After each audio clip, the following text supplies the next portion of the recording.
Hey guys, welcome to the annual Summer Game Fest, hosted by Jeff Keighley, who no one had ever heard of until 3 years ago. I like saying that, but apparently there's people out there who know who he is. I had no idea. Then the Game Awards happened. My name is Brian Poffnish, channel right here, PSVR without Parole, and to my right, Miles Dyer from Miles Dyer Official and Wes Dillon from Virtual Strangers. Guys, before you do anything else, before you even click like on this video, go subscribe to their channels immediately. We'll wait. And ring the bell. All right, now that you've subscribed to their channels, and like all our videos. Oh, we're gonna have to wait way longer for that. And comment on the last 5 videos. Come on, we'll wait. Miles knows how to Brian, YouTube I like your shirt. work. Thank you. I like your shirt, Brian. I changed for the occasion. I felt. Come on, guys, let's show it, and then End Dreams can snap it. There we go. Represent. Right. These two guys showed up for the Upload VR showcase wearing the exact same co-host uniform, and I did not get the memo. I was feeling left out, so I did dig this out, and then I lint brushed all the cat hair off of it. Here we are. Guys, it's going to be a much different show, I think, than the first one we saw today. This the Upload VR showcase was obviously all about VR games, whether they be for the platform we're interested in or not. They were still all VR games, so there was some level of interest. This is going to be a little bit different. So anybody out there who's watching this and is like, hey, how come you guys are talking over a bunch of the trailers that I'm interested in? It's because, let's be fair, we're really, really here.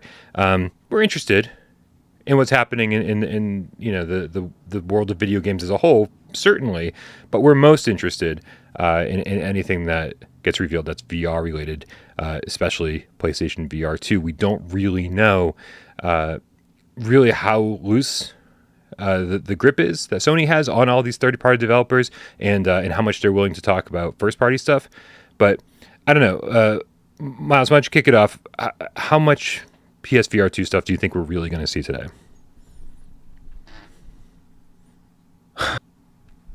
Guys, let's just log off now, because I don't think we're going to see any. I genuinely don't think we're going to see any. Yeah. You don't think we're going to see any? Okay, so you're going to take the 0-0 bet. Do we owe you? Yeah, I think see you later. I feel like this should be a pizza bet. I really do. Like if we see zero PSVR 2 games, we send to Miles a pizza. Wes, how many are you going to take? Sorry. What were you guys saying about me? We might have to owe you pizzas. Possibly. No, I'm going to. I think I'm going to go with Miles on this one, just because, like, expect the least, and then if there's something, it'll be that much more impactful. Mm-hmm. But the cool thing about this one versus the one we watched this morning is it's going to be feast or famine here. Like, if we get a VR announcement during this, it's going to be something major. There won't be any what the bat here. This is going to be something good, or it's going to be nothing at all.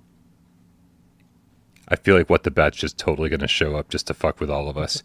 It's going to be like, Jeff Key is going to be like, oh, and from one of my favorite developers, who made What the Golf. I'm so excited to share this extended gameplay trailer with you all. What the bat? And we're all going, what the fuck just happened? And then we're going to owe Wes a pizza. I'm gonna shoot for the fences here. That's not an expression. Aim for the fences. Hit for the fences. Swing for the fences. I don't know. Somebody correct me in the chat. I'm going to say, because Sony actually has a presence here, and if the rumors are to be believed and the leaks are to be believed, then we'll probably see that the Last of Us, which was already leaked, we're probably going to see God of War Ragnarok. And so to me, this feels very much like an E3 Sony presence. They are not holding back AAA titles. They're not holding back. That's a great point, right? And so if this to them seems bigger than the state of play they just had. Right? Because they're showing off these gigantic titles. So if it's bigger than the state of play we just had, wouldn't you also assume that they want to show off some PSVR 2 titles, or at least include that PSVR 2 logo at the end of some of their bigger titles? I feel like we could see something special today. And I think state of play was part one of their big PSVR 2 plan, and this is part two. Twitcher in the chat, by the way, says "fuck sports idioms." So I'm glad you guys are all. You and your logic You and your I do- logic and facts, Brian. Come on, man. Oh, I do. I know nothing though. Like I'm totally prepared to owe everybody pizzas. I do think okay. So my expectations are there isn't going to be anything, but I do think there is always a chance that there could be this bold announcement, probably a hybrid game. We're going to use that phrase again. Is it Modern Warfare? Says there's going to be a VR component. Is it The Last of Us? I don't think so. In that case, I don't think if there is going to be one, maybe not yet. Maybe it's Grand Theft Auto 5 VR or Fortnite. Maybe it's going to be some game that is, beloved in the mainstream, because obviously this is a showcase for all gamers, and there could be something thrown in there. Like, that would be amazing to see, and I think that there is a real possibility of that happening. Just my expectations I'm keeping in check. I don't think there is, but I would love to be surprised. And do you know what?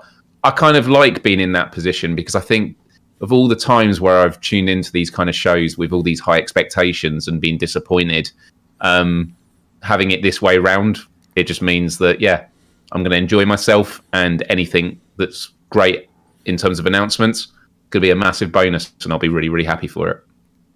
See, I think the problem is that we've been tuning into so many showcases and then being disappointed.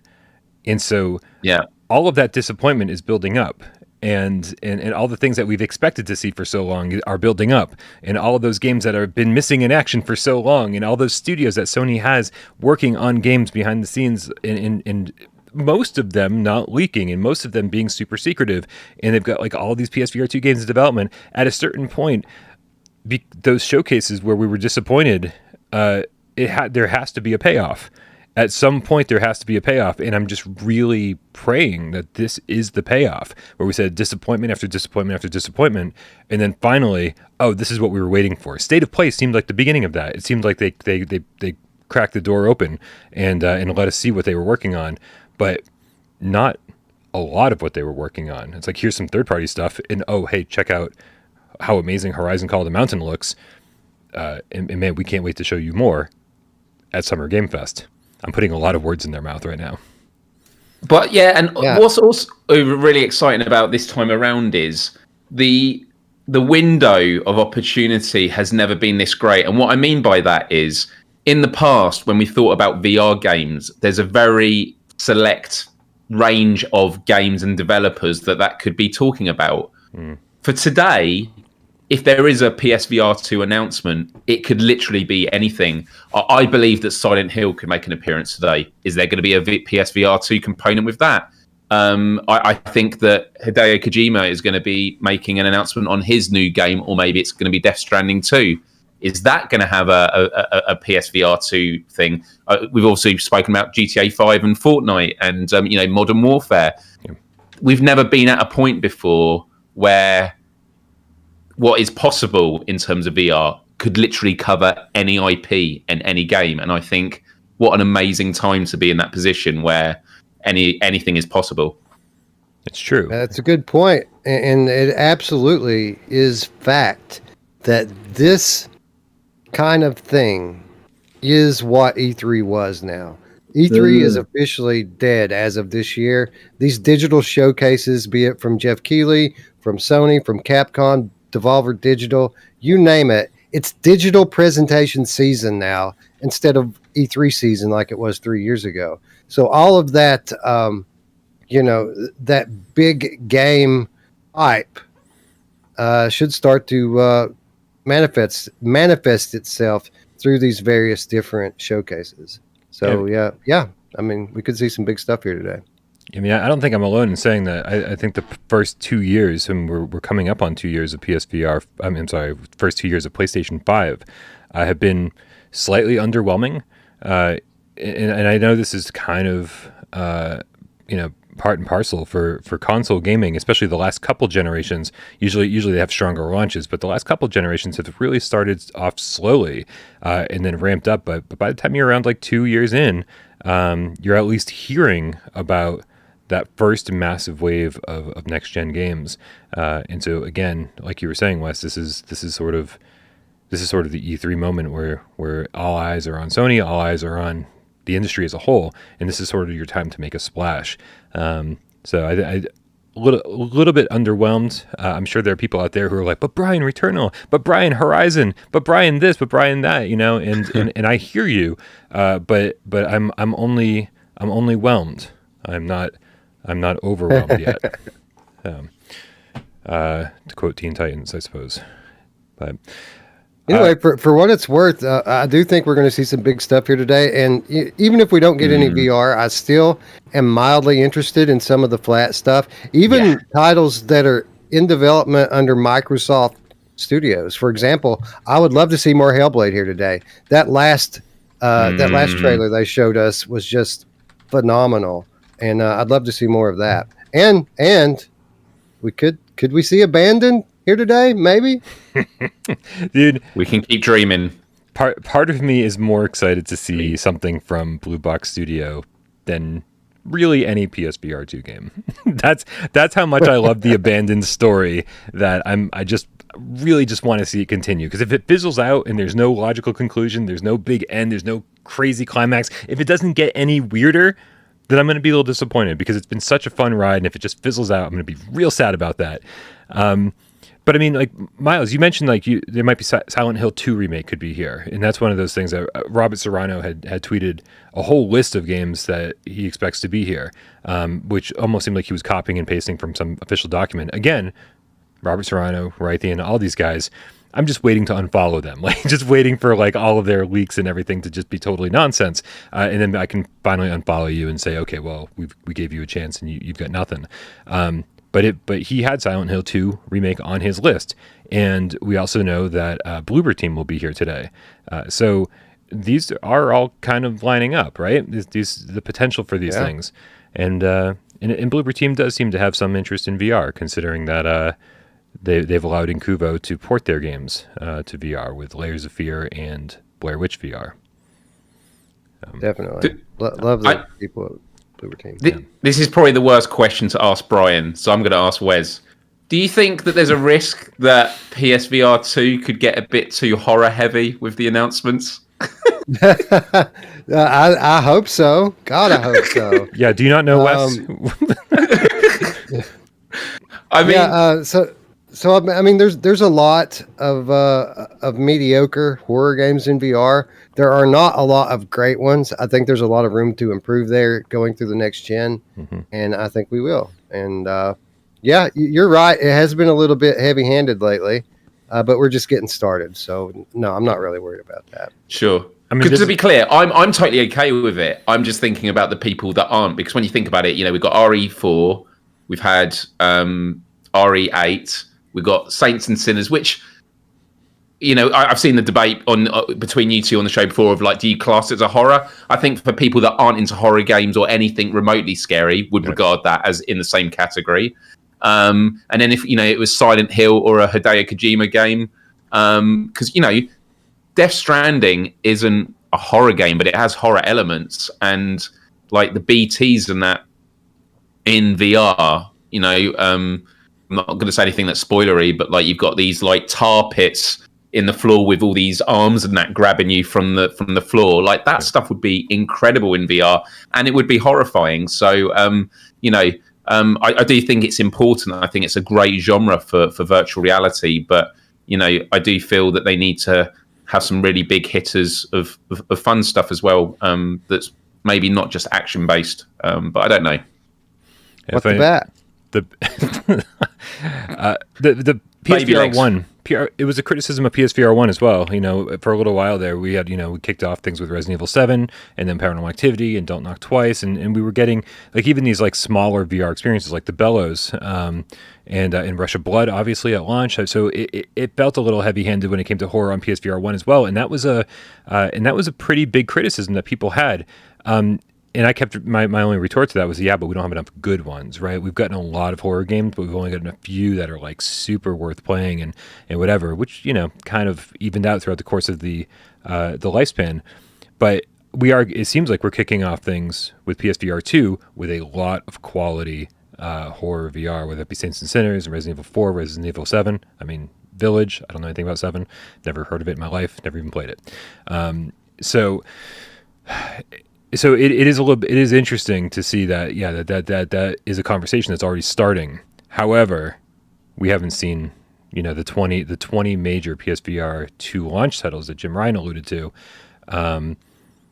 It's a big question mark right now, right? It's like are 4 or 5 of those going to be horror titles, and then the other 15 are going to be ones that like really satisfy the rest of the gaming community, or will there be even more horror titles than we're aware of?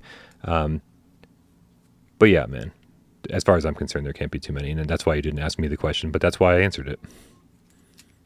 I agree. For what it's worth. Yeah, Gran Turismo 7.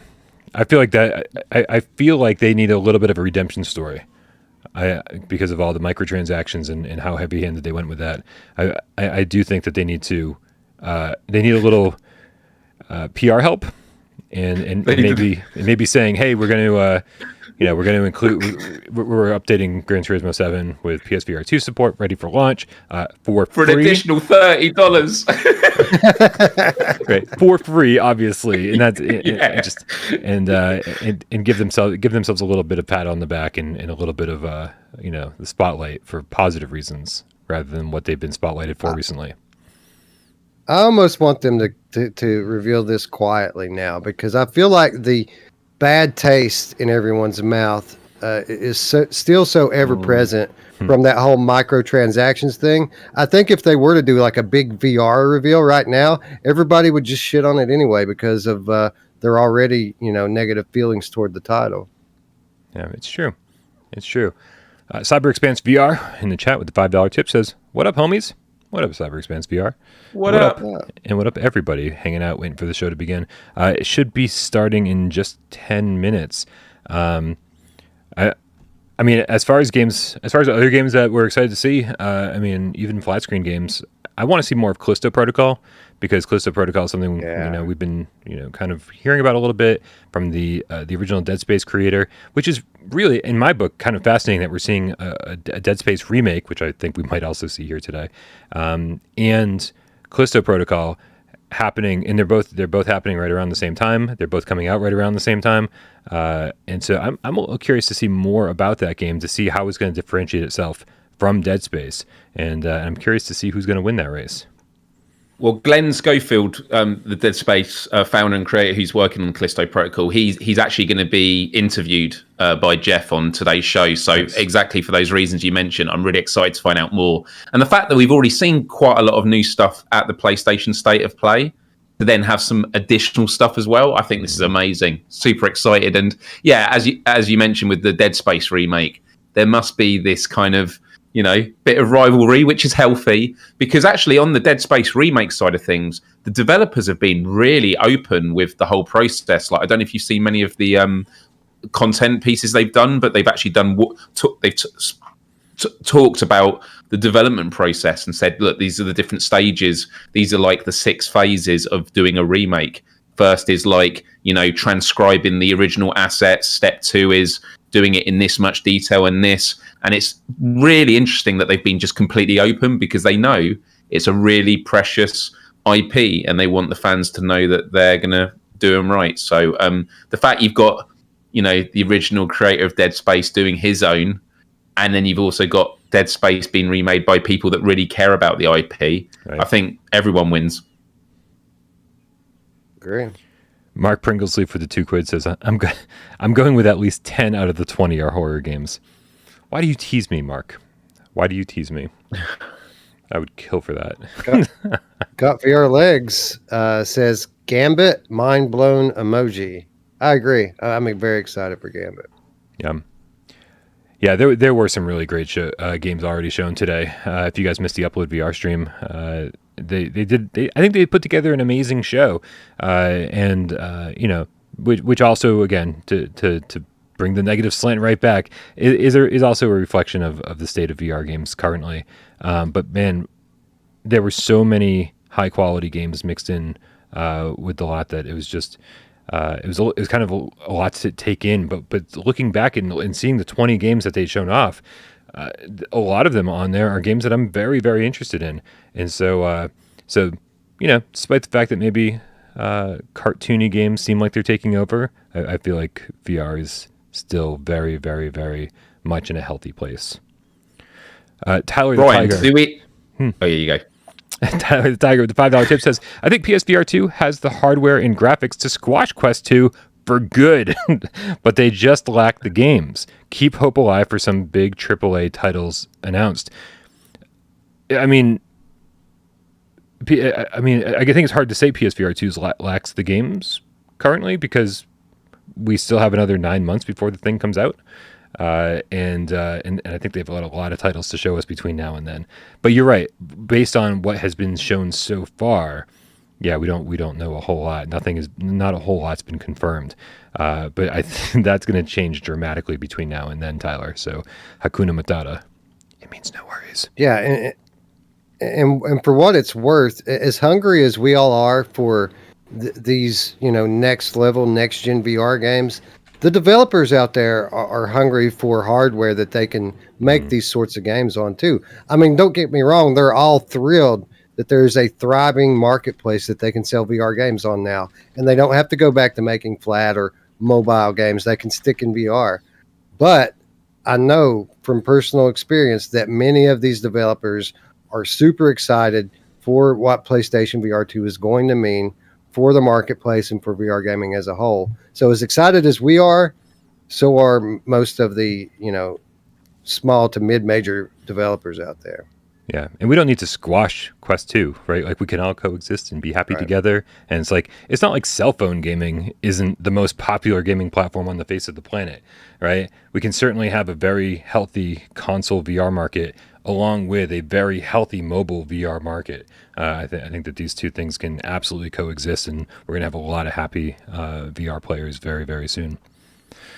I wanted to make a quick point in terms of like expectations. Before I do, could we do a quick YouTube poll with 5 minutes to go, Brian? Is that all right? I'd just be curious to hear what the Game Cats think of what their predictions are on how many PSVR 2 titles are we going to see.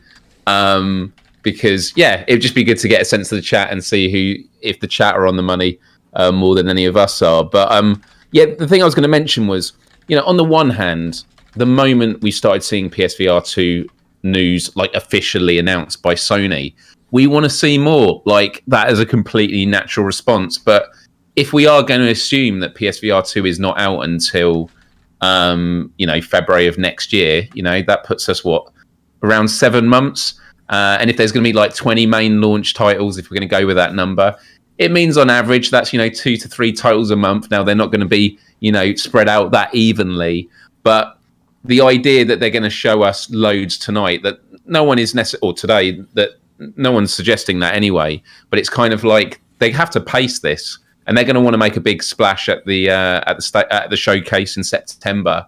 So as much as we want to see lots now, I would rather see lots later, knowing, this is amazing, and I've only got to wait a couple of months until I get my hands on this.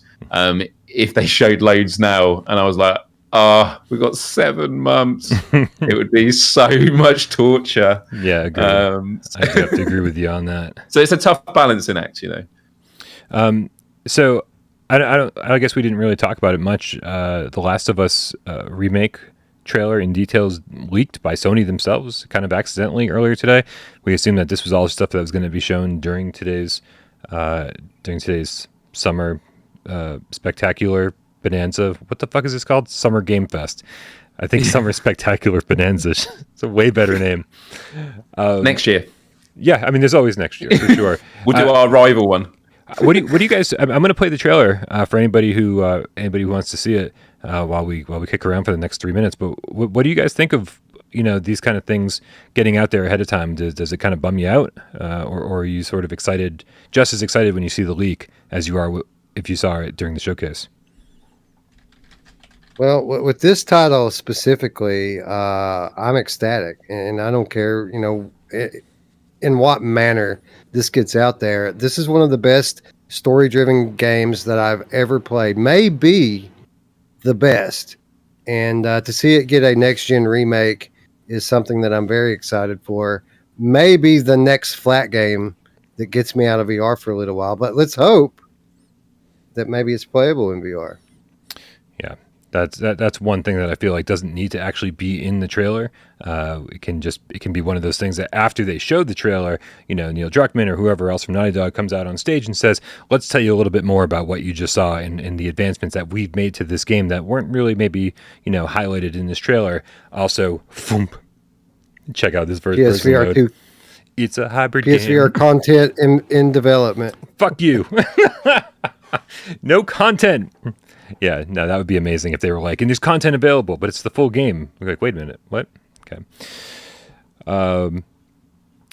Yeah, there's a part of me that like, I really enjoy the whole Christmas morning feel, like just like experiencing it all the way that it was meant to be revealed, and I'm kind of bummed when things like these get leaked, and I'm like, yeah, all right, cool, but at the same time, the stuff that gets leaked is usually really exciting stuff. So yeah, be happy now, be happy later, whatever.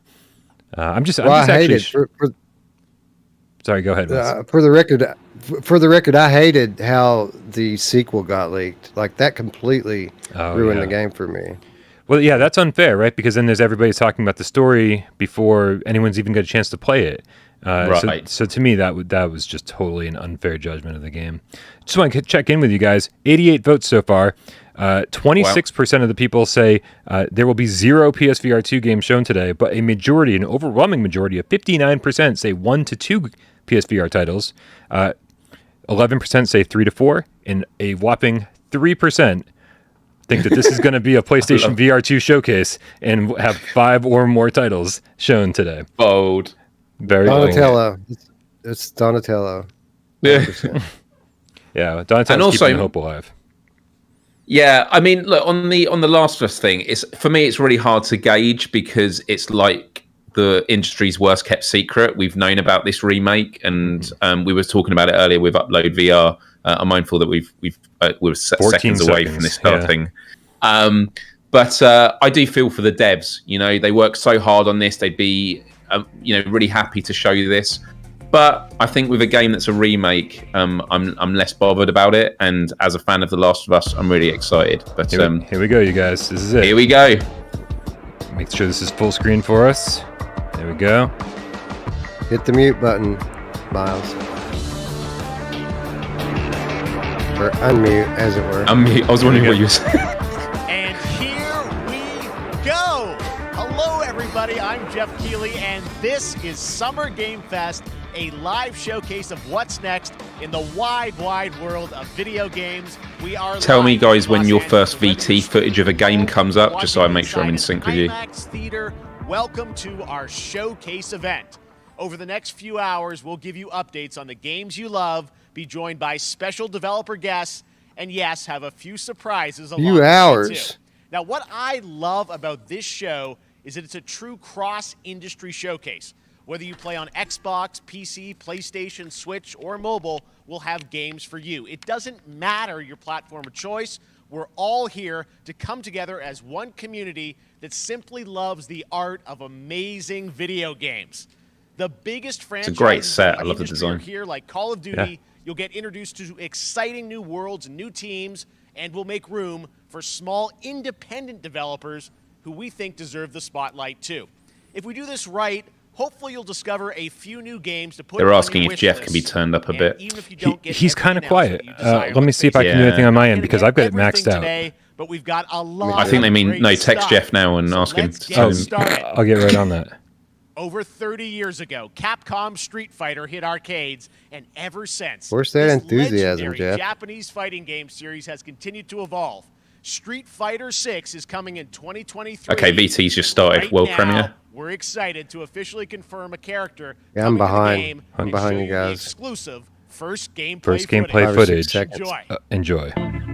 That's where I'm at. Okay, I'm World pausing premiere. it a few more Capcom. seconds. Enjoy. Spray paint. World premiere. Tell me when you see the aircraft. Aircraft. America's Heroes Back. Yeah, I'm with you. Spot. Aircraft. Sorry, chat. Just watching us doing commentary. All right. I think I should be able to boost this just a little bit here. Do you know what I found weird about the state of play with Street Fighter 6 was I didn't notice the 6 anywhere, or was it in the icon? It was just like a really weird font. It was only at the end I was like, oh, it's number 6. I didn't know what the name of it was. It looks great though. Indeed.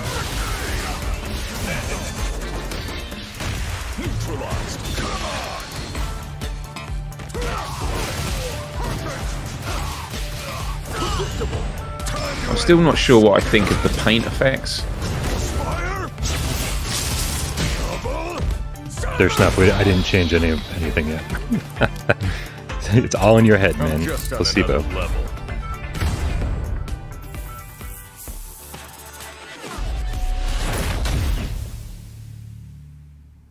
Yeah, it is the 6. It's weird. Yeah.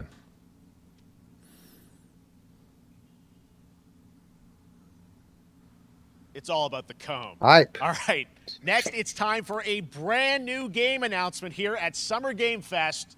Check this out. Drink every time he says, check this out.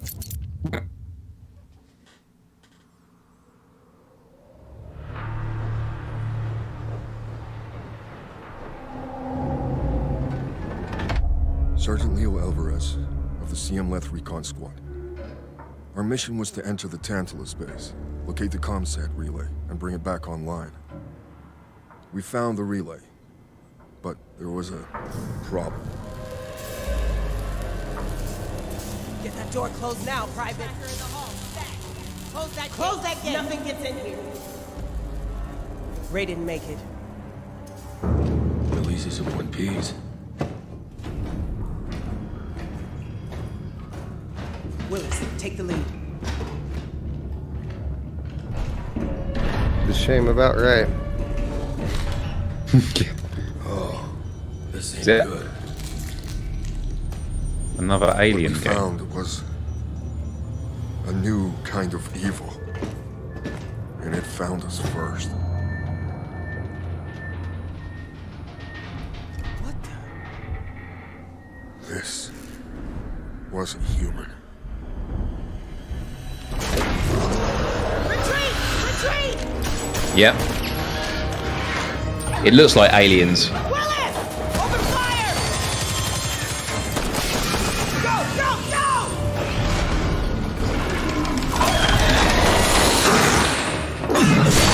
Alvarez! Through that They door! really captured the vibe well here. That's what I mean. Yeah. Feels like aliens. I got the volume up Close now. that door, Sergeant! Son of a... Hopefully that works for everybody. I don't know what I saw in there. But I know when I close my eyes, I still see it. Now everyone's dead.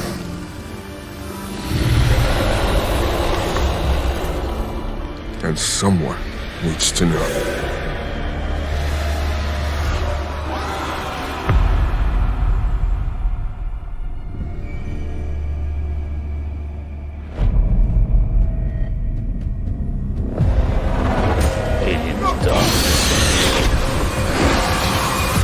Love it.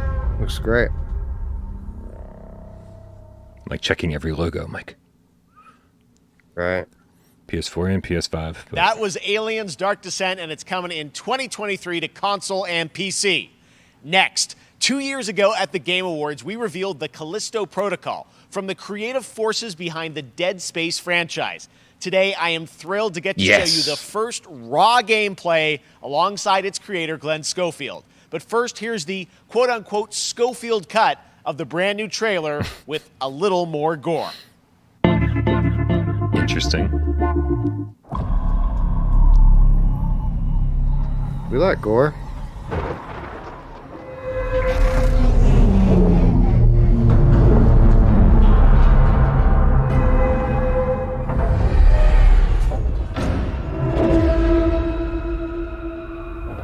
Take a look outside. Did you know that they call Callisto the Dead Moon? Dead. Just like you would have been if I hadn't fished you out of that wreck. So whatever you're holding on to right there, that's your old life. You gotta let that go. Because because your new life is entirely in my hands. I'm just trying to give you a chance at rebirth.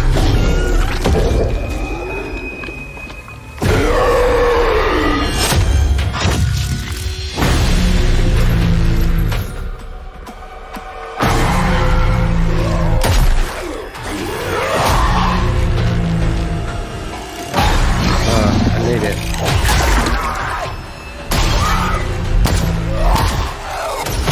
The character looks like Bifels from Prometheus, if anyone's seen that movie. I know who I'm talking about. Part.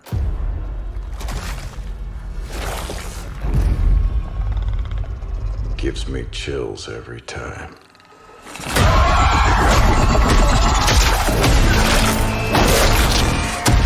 This is the same trailer, isn't it?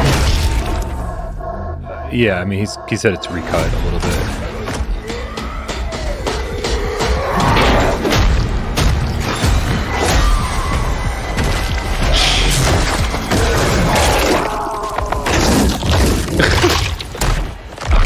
Unbelievable. I love it, man. Wow.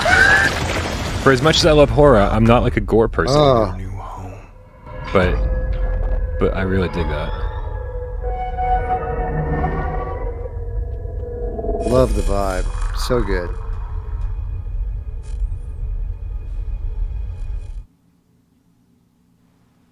Check the icons. That's right. We know what you wanted to see. And joining me now, Glenn Schofield, Striking Distance. Glenn, first of all, congratulations. This game looks absolutely incredible. And I got to say, the fact that you have built this team, this studio, new IP, shipping this December, all in COVID, blows me away. So congratulations. Yeah, thanks, man. Thanks for having us. I really do appreciate it, Jeff. And, for a second, just give me a second. I want to thank you for all you've done for the game industry all these years, man. I think I've known you like 16, 17 years now. And This guy knows who Jeff Keighley is. You've been an ambassador. You've amplified new games, new studios, and I just wanted to thank you. I really do appreciate it. Thank you. It's not about me. It's about you guys. Yeah, I know. But I appreciate that. Thank you so much. And yeah, it's so fun to do these shows and to show this game. So people saw the trailer, but what I'm so excited today is that you just brought a raw gameplay sequence. This game is in development, and people are going to be blown away, I think, when they see it. But tell us a bit about what are we going to see today? Yeah, we got a couple minutes of, like you said, like raw gameplay. It's 2 segments in the first half of the game. One is a med bay, another one is a power station, and you're going to see some new enemies, some brutality, some just about everything. We're showcasing a new weapon called the Grip. Okay. It's like a gravity gun, but it picks up the enemies and it shoves them into giant fans. It rips them apart. It's great.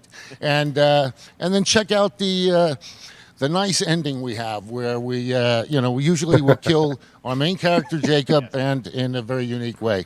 And just for a second, I want to thank the team, man. Like you said, through COVID, through everything else, the dedication, the hard work, you guys are amazing. Thank you very much. Glenn's such a great guy. Glenn, I got to say, again, what you guys are shipping this year, this looks like a world-class next-gen game. It's rare that teams are bringing something out like this year, and let's let the footage speak for itself. Glenn Schofield, Striking Distance. Here it is, the first gameplay of the Callisto Protocol. I feel like Sony went to him and said, "Can we put PSVR 2 support in this?" And he goes, "Listen, my game don't need no PSVR 2 support. I'll tell you my game needs PSVR 2 support." And they backed up. They're like, "We're fucking scared, Glenn. You do you." All right, so I'm counting on Prey Dog to put this in first person for me.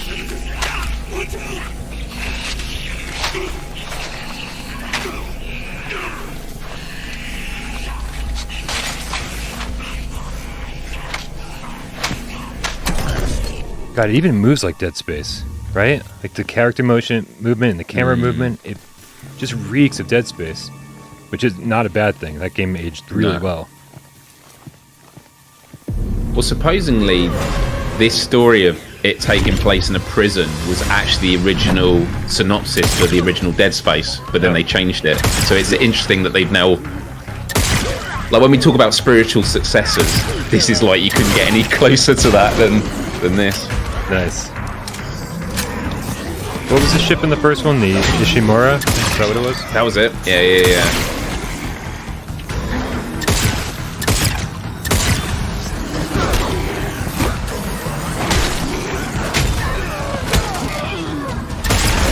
All right, guys, I'm done. I'm not a VR gamer anymore.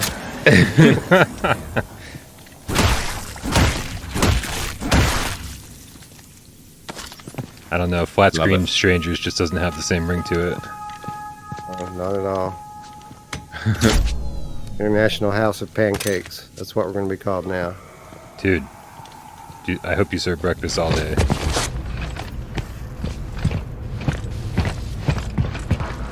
This game looks beautiful. I mean, it's weird to use the word beautiful for something as gross and disgusting, but like... Not at all. It looks... And this is on stream quality as well.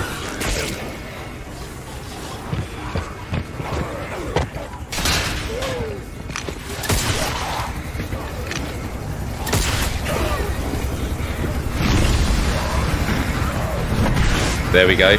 Pick him up.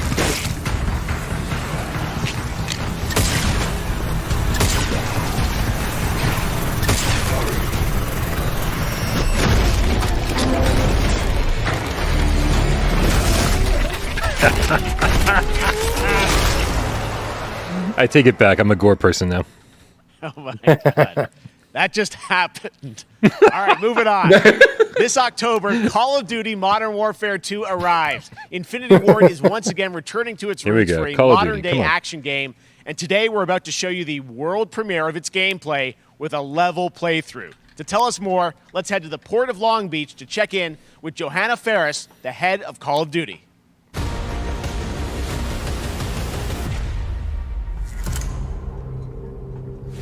Hi everyone. In 2019, Modern Warfare changed everything.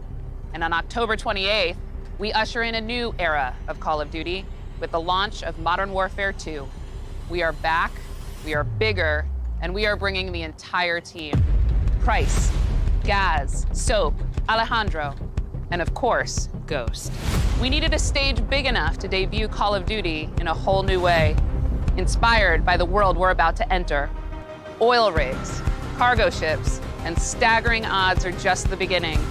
Here is Modern Warfare 2. What do we think? PSVR component?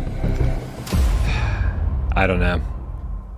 Regardless of what the, the rumors were, like, it'd be just... We've mentioned it before. Call of Duty has to step into the ring at some point. Yeah, we need the heavy hitters.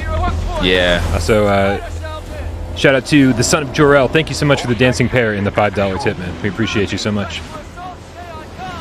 Woo. We forward, clear, disarm that missile. Be ready for anything. This could be a trap. All right, moving out. Actual, we're set. Copy. Get to work.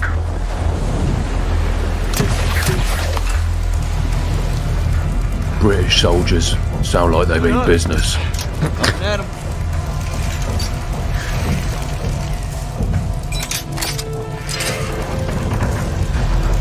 This would be so cool in VR. I know.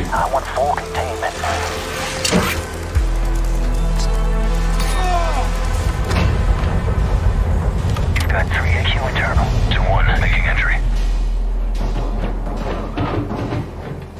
So, cut right clear through.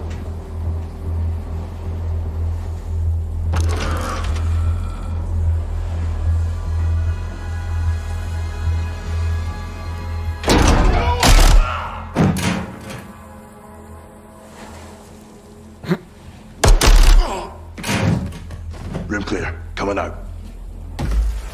Shadow 1 moving to the southeast stairwell. Squatters, right side.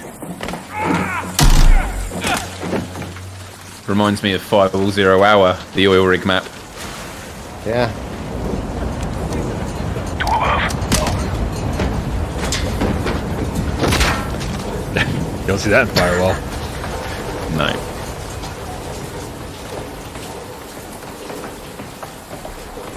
This is how I play Firewall, by the way. I just stand behind my team. Don't let him shoot me.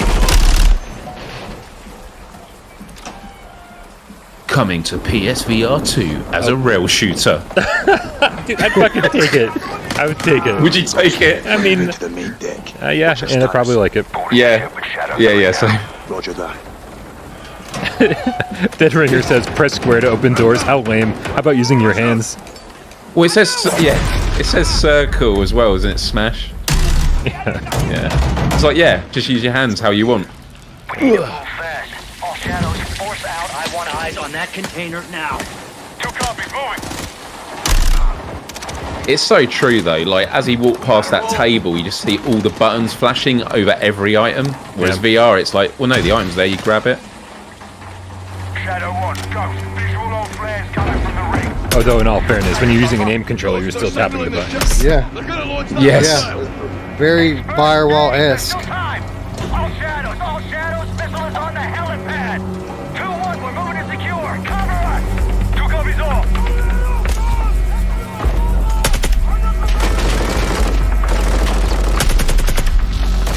You know, most Call of Duty players do not play like this. By now, they'd have run.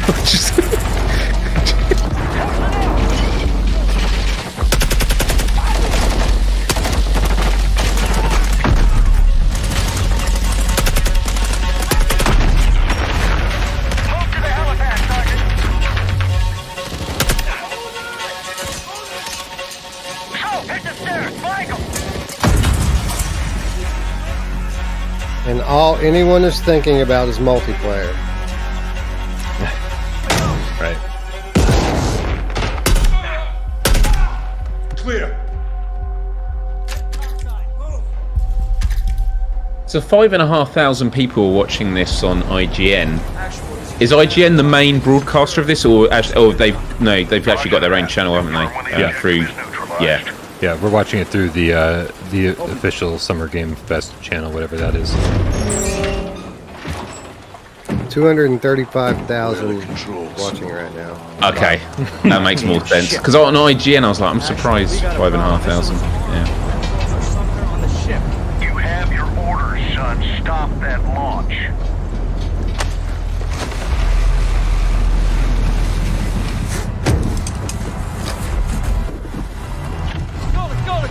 How many likes you think they'll get, Miles? Don't know. Maybe a few more than us. Unless, They get way honestly, more dislikes. everyone like it if you haven't already, because we are actually on. If you search Summer Game Fest, we are 1, 2, 3, 4, 5, 7 from the top. Not bad for not putting a single tag in the video. We're above IGN.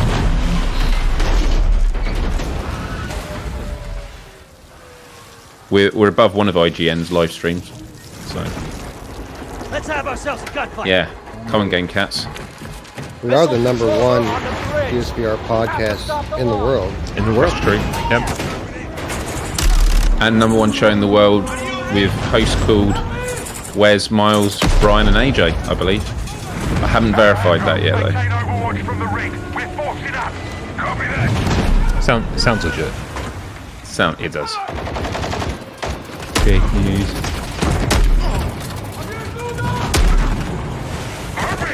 Reloading. They're forcing out.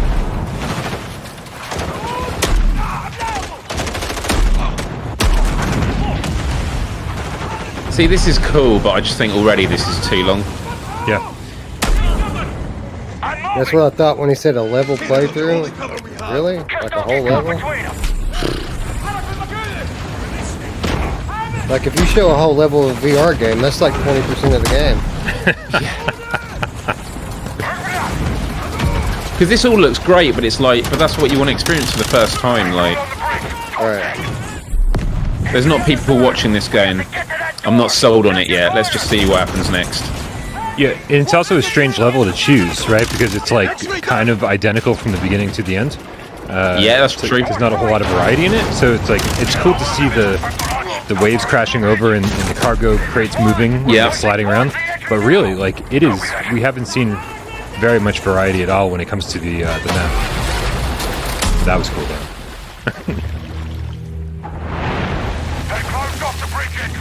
Secure the deck and we'll blow the door. 1 million people are watching on Twitch. Wow. Check it. Controls are internal. Stop it. You're making me sad about the number of viewers we have. I love all 299 of you guys. Thank you for being It's quality, here. not quantity. It's quality, not quantity. That's true. I think when you get into the millions, you can just say it's quantity, not quantity. Yeah.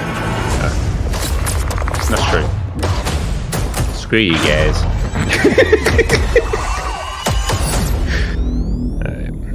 Pre-order now and get early access to the open beta.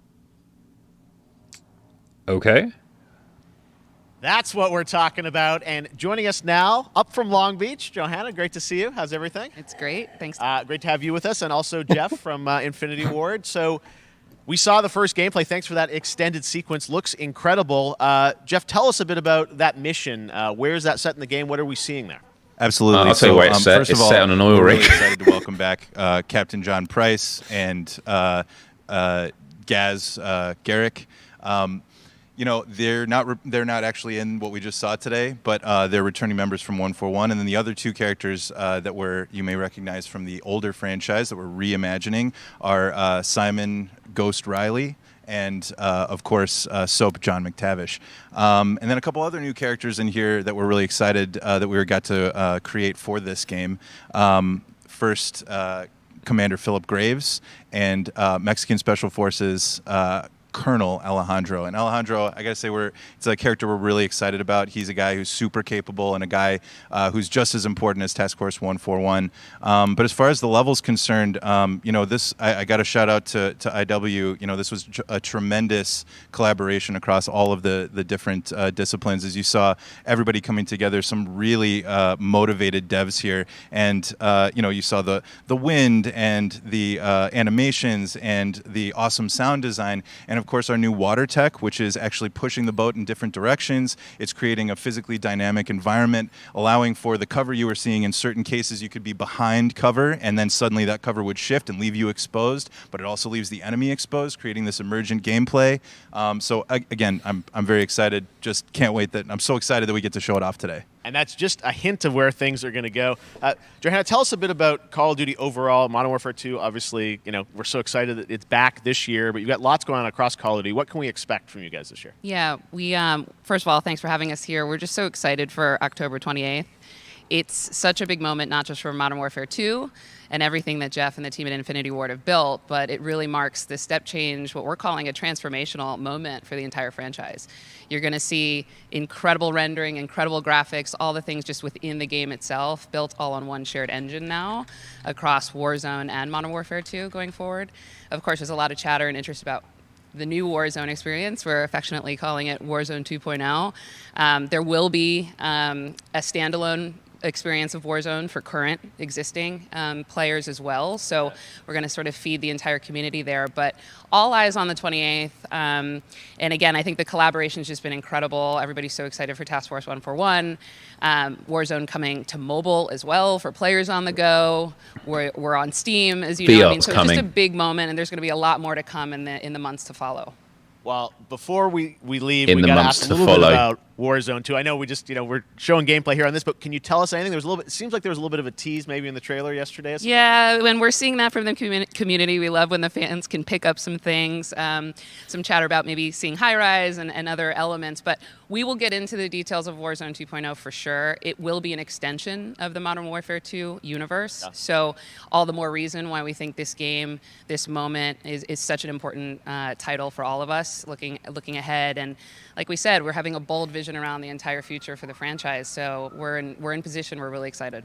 All right, well, we're looking forward to October. Thanks so much for giving us a first look at the gameplay. Call of Duty, Modern Warfare 2. It sounds like they're just not ready to say, all right, right? well, we've got lots more summer That's games exactly still what to it go, is. And now it's time to announce a classic PC gaming franchise is coming back with a sequel over 30 years after its first release.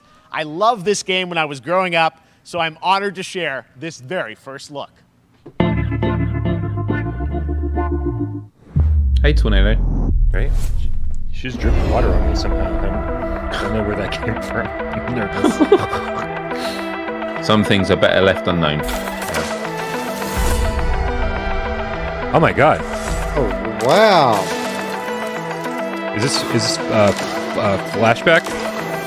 Yeah, this is flashback.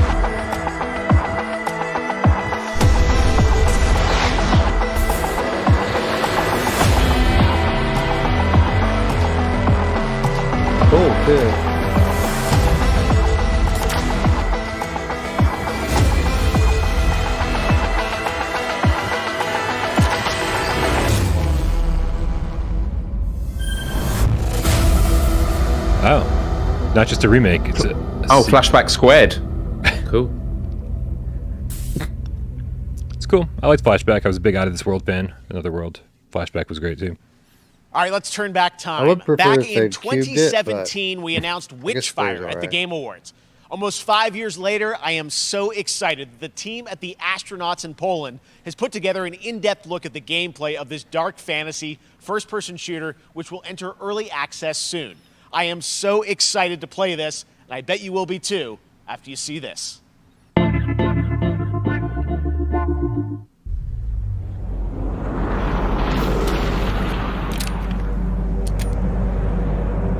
Look at those hands move. Yeah. How weird.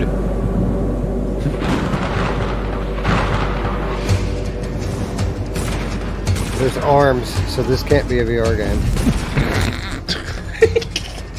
The big telltale. Hey, Wes. I don't know. I Not keep T-Rex seeing arms. I keep seeing blinders kick in every time they do like dramatic leaps and stuff. See that? Looks like a VR game, doesn't it? It does. I mean, look like it could be. Like it could be a VR mode. There's definitely blinders, for sure.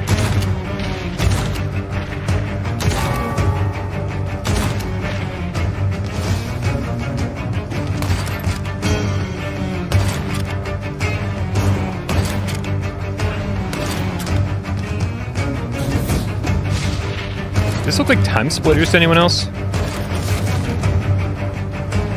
Ooh.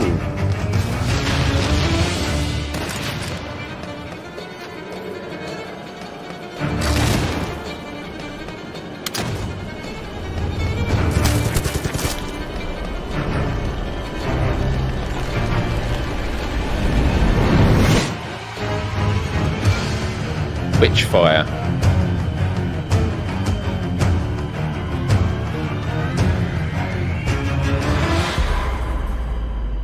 So it's called Wishlist Now because it says early access soon. Wishlist Now. That's confusing me. Right. Okay, next up comes an Epic Game ambitious Store. new game from a new independent studio in Europe, starring some very familiar names. Enjoy this world premiere new game announcement.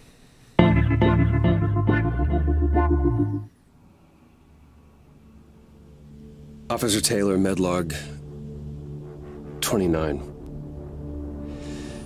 Today, I can't believe what I saw.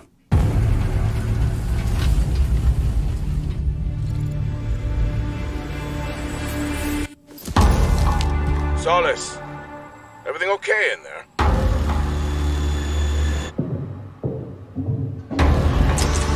Fire point 2.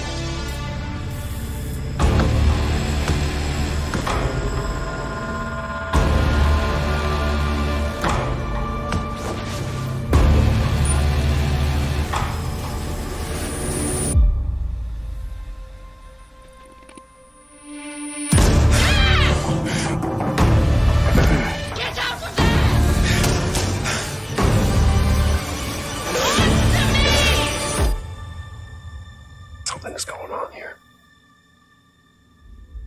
And I need to find out what it is. Cool. Looks cool. Yeah. That's something brand new, and look who it is. Troy and Roger in person. Guys, this is so fun, the fact that you're working on a game together. What a cool team up. Welcome to the show. Good to be here. I got to ask you guys, who are your characters in this game? Well, I get to play a character named Wyatt Taylor, who's a medical officer who's stationed at this base, Fort Solace. And it's the epicenter of this mystery that we'll discover and uncover as we go through the game. And of course, my character will be at times in opposition with Roger's character. The battle we've been waiting to see. Every once in a, yeah. Oh, man. We can't wait to show you what we've been working on. And by the way, Jeff, this looks awesome, man. Yeah, It's man. so great to be here. Thanks for having us. It's so great that you're in another game. It's feeling like this is your first game since Red Dead 2. One of the first major ones for a while. And I play a character by the name of Jack Leary. He's a maintenance engineer on a Roger Clark. Martian mining post. Okay. His job is to make sure that none of the equipment breaks down while it's on their graveyard shift. The graveyard shift meaning Mars and Earth are really far apart from each other and their orbits around the sun. So help is not a simple call away. I got to ask, I think a lot of people will see this thing and they'll probably wonder. Yeah, Arthur Morgan. You know, it's a new team, right? You know, independent studio in Europe that's making this, but with huge production values. I'm curious, like, how did you guys get attached to this? Tell us a bit about the background. I will say that 2020 to me was the most impactful year for games. It was the first, I mean, obviously we had this unprecedented event with the pandemic, and that forced the way that we looked at everything as a society, but also the way this industry functioned. But it was also... Troy Baker's like, which game is this again? I've been in like 50 this year. Like, right. AAA studios and the indie studios are the AAA studios. And so, just like anybody else, we got reached out. James Tinsdale with this brand new studio said, we'd like for you to consider being a part of this game. And he walked me through a very brief description of what the experience was going to be like. And in the very beginning, he said, we want this to feel, it's a tight thriller. We want it to feel like Dead Space meets Duncan Jones' Moon. And I was like, sign me up.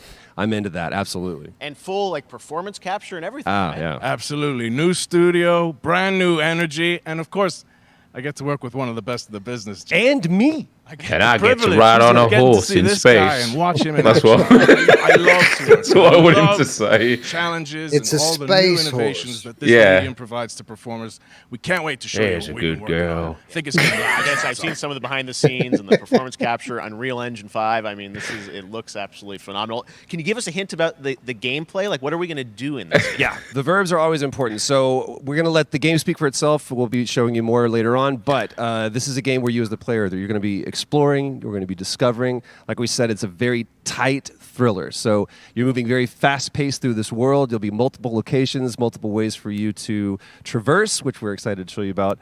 And then the narrative is a huge element to this. They didn't waste any resources on the performance for sure. I got to tell one quick story, if I can. It was one of our favorite moments. There is a lot of action in this game, and that was at the forefront of this. And to speak to the performance capture aspect, we brought in an incredible, I got to give him a shout out to Nathaniel, our stunt coordinator, who walked us through and really approached this in a completely different way than anything I've ever done before. And he says, I want to know the story of this fight. And so Roger and I sat down, we said, these are who our characters are. And he goes, give me 1 hour and I will come back to you with the story of this fight. And after an hour, he comes to us and he goes, it was like a recovery program. It was 12 steps. And he walked us through this incredible fight. And about halfway through it, I started tuning him out. And I was like, hey, man, I just want to let you know I've got no ego about this, but I can do a lot of things, but I can't do this. And he grabbed me by my shoulders and he says, oh, you can. You will. And it's going to be glorious. And we did. It's like a dance. There was a lot of trust, and it worked out. Yeah, I mean, we're excited big about stunts. I mean, this is so cool to see. That's it's such an bullshit. independent studio doing this. Teaming up with you guys. I can't wait to see more. Yeah, I turned the stream down a little bit here. I see a lot of people in the chat are kind of with us on this. What a slow. Sorry, what happened? Right, exactly. The slow way to premiere games, man, with like big long interviews after each one. So if you guys ever want to just shoot the shit and talk, just let me know and I'll pull the stream volume down. Let's get this up back. Let's see what they're talking about though. You know, I didn't think about this, but they could debut that Eyes Out game during this today. This looks cool.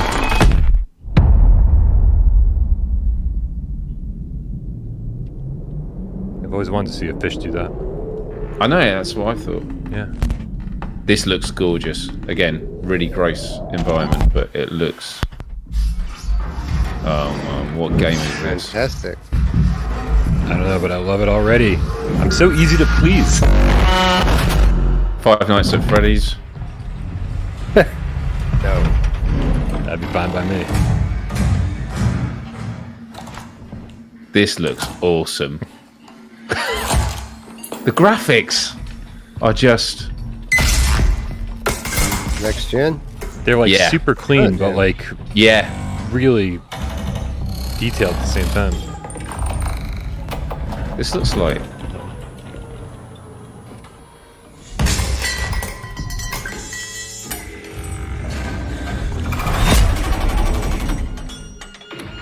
Yeah, I kind of love this. Yeah, it must be Unreal 5. Routine, yeah, that sold me. Beautiful. Not even PlayStation. Not even PlayStation. Just Yeah. Xbox. That looked great. That was routine coming to Xbox and PC. It was first announced a decade ago and is now officially back. I can't wait to see more. Really? Now it's time to check in with a very special guest who's been in his fair share of video games, including most recently Fortnite as the Foundation. It's Troy Baker Wayne again. Johnson. It's welcome The Rock. to Summer. And what's up, Jeff? Oh, it is The Rock. Sir, You're making a joke. Could you put on a shirt, please, sir? This is uncomfortable for most of us. No, he's working out, man. And everybody inside the epic. Do you not wear a shirt? Do you not wear a shirt at your gym? Here, coming at you. If I'm The Rock, I wouldn't. There's a rule at my gym. You have to wear clothes. Sweaty.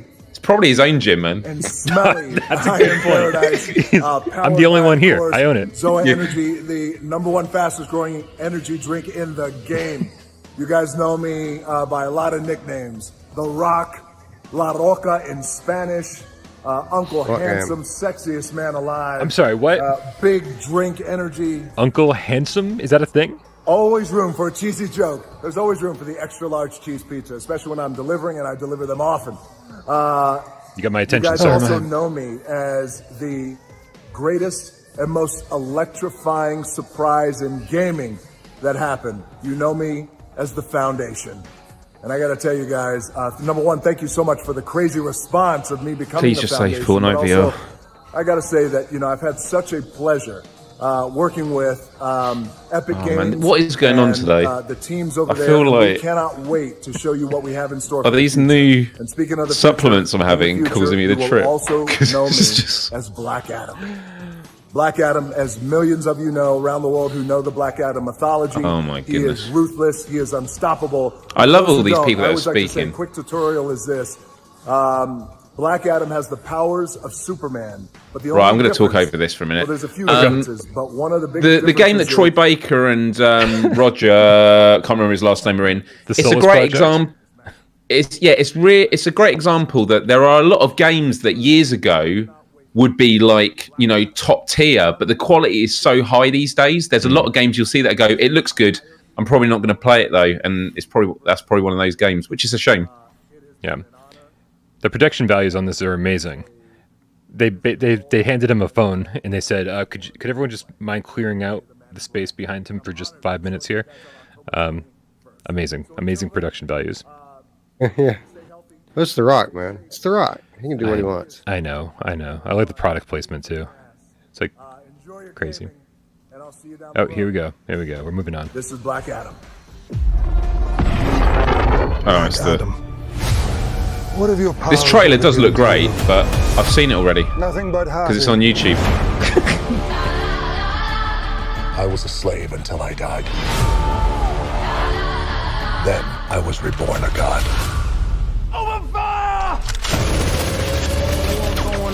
There's some people watching going, wait, is this gameplay footage? Unreal Engine 5 is Unreal's incredible. amazing. Yeah. Yeah. Look at that ray tracing there. Wow, good. Or you can be its savior. Yeah, Jay, it is a movie trailer. Jamie is so mad at this event. Summer Ad Fest. Yeah. Did he just catch a rocket? He got a rocket. I mean, hold on a sec. Jamie, you got to remember here, like the Game Awards and everything. This is where like they have like concerts and stuff. They just have like music playing for like 10 minutes at a time. You expect it to be all games? Amazing. Josh Brown from What Culture Gaming just tweeted, Dwayne Johnson's speech is me trying to fill out the word count on an essay the night before.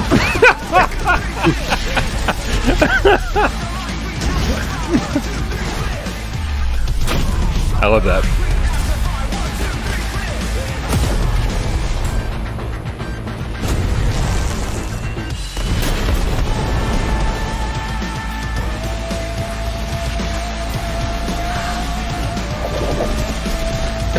The VR grid says, "Oh God, please no musical acts." I'm with you, man. I'm a fucking huge music fan, but I don't want that as part of my game presentation. Never mind.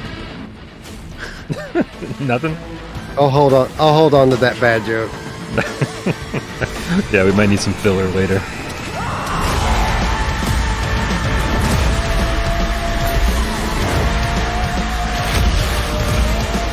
I did play this game.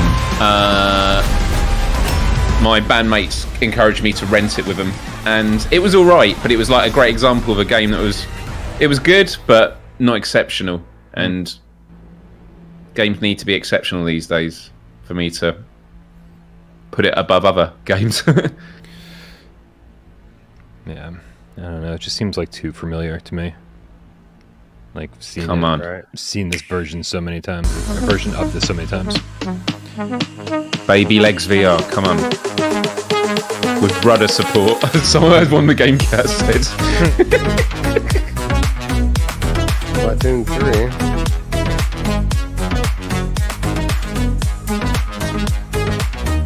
I am excited for Cuphead.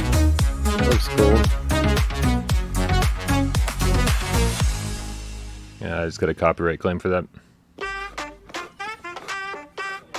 Probably, for sure. I got the stuff, like it's so much you can't get enough. Say what? Shape on the jump, right on the tempo, mix it all up. Say hey, no time to wait. Taking your move to a different place. Say hey, do what it takes. Make latte and shake. Get up and go. Go. Get up and go.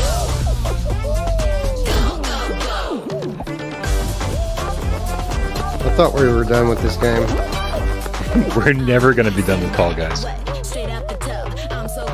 Fall Guys VR would be good. Yeah. It's what we keep saying though about VR games, whether it's Fortnite or Warzone or Fall Guys, it's having like massive multiplayer knockout games in VR.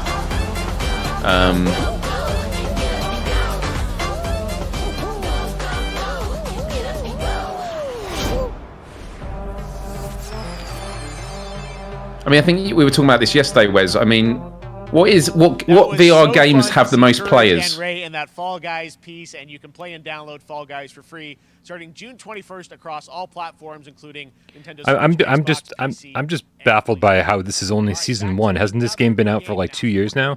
Yeah, I know, right? And universe from a new team of legendary. But they just relaunched it. Check this out. Yeah, let's see what the premiere is.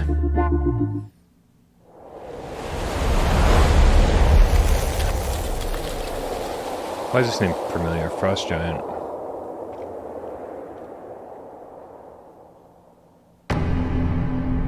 Because it's 2 letters away from Ghost Giant. I don't know, that's what crossed my mind. Doesn't seem right. Discovery, this is Command. Storm's in your way. Prepare for extraction. Signal's breaking up. Command, I'll do one last scan. See you soon. Over.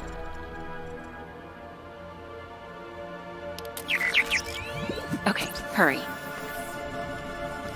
Robinson the Journey 2.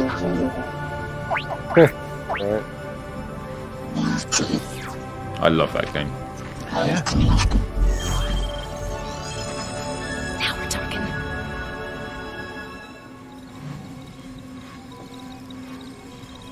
I know some people thinking Command, Destiny wannabes. Maybe onto something.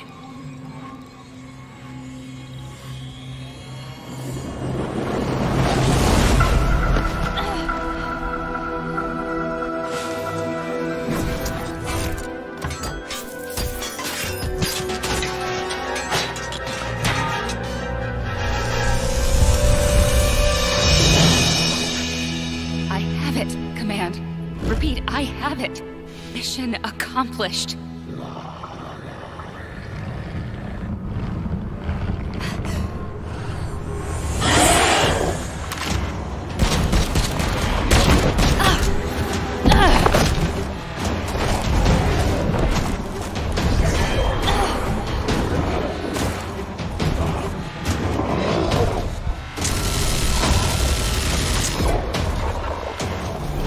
Hang tight, Doc.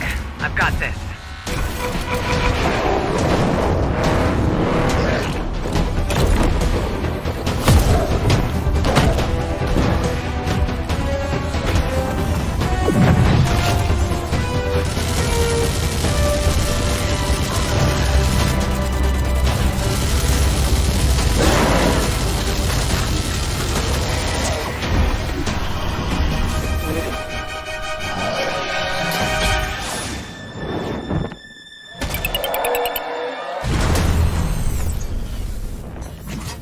you could make it. We gotta move. Now. There's a storm coming. Well, huge respect for Upload VR for having way better pacing. Yeah, for sure. Also, I don't understand, like, what is there a market for, like, just CGI, straight up CGI trailers that, like, don't reveal any gameplay? We have no idea how this game's going to play or what it's going to be like. It's like this might as well not have existed in my book. There you have it. Tim, congratulations. Stormgate is real. We have a name and some details. Let's talk about it. So, first of all, congratulations on this announcement. We're so excited about the return of RTS, brand new franchise. What is a Stormgate, though? All right, so Stormgates are portals that open during a massive solar storm that unleash the infernal host on future Earth. Okay. Can't they have we saw explained some this in hints the of spray. trailer? I mean, you know, you guys coming This up is with like your- proving that the wants to trailer release wasn't good this, enough because they're having to now. sides So, start this great stuff we've Yeah, just we're watched. unveiling What was our that? first What the hell two is it? portions. Yeah. What, There will be can you more. explain what So we've just watched? Human Yeah, it's Resistance, and we saw an archaeologist from the Human Resistance in that intro cinematic, and then also the infernal hosts, who are these Starting to physically demon-like hurt me. monsters who come from another world. Yeah. I think one thing everyone wants to know about, especially your background pedigree of the team, of where do you want to push the RTS genre? It's something we've all loved for decades. I'm turning the volume down. No one cares about this. Okay, good, because I want to say something in response to what Brian said about playing like not gameplay and just CGI footage. Yeah. I actually watched Digital Foundry this morning, and they were their recap of the PlayStation State of Play, and they said it was amazing to see a state of play of any company where it was all gameplay footage. And I think Stray, there is like one scene, like one camera change, which is maybe 5 seconds, and then a little bit of text comes up and says not gameplay footage. Like they said, it was the most transparent you've ever seen sort of gameplay or game footage shown. And this is what people want to see, because people just want transparency of like, what is the gaming experience, not just give some CGI trailer and then we have to imagine, okay, so what is the actual game? So this is disappointing to see. Yeah, and there's also there's a huge part of me that's like, man, is this the right time to go to the Got bathroom? some stills.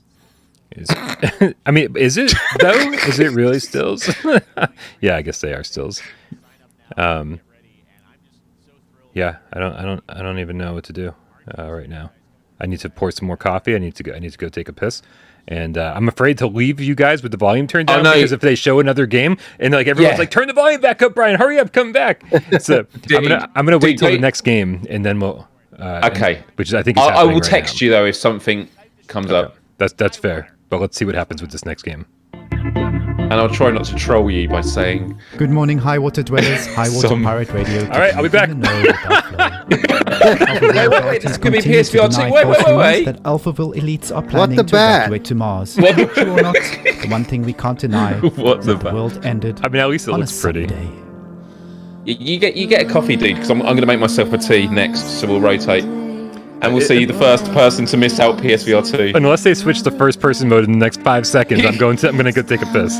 Dude, it's not happening. M's in the chat saying you should play 20 questions.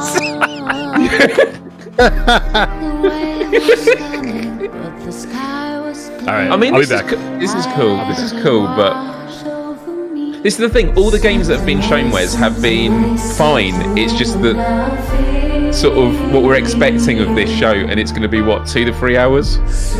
Yeah, it's kind of like the same problem that Upload had, where they're watering down the good ones by putting a bunch of junk in between it and inflating it, but on a whole different scale, because now we're talking about hours, you know.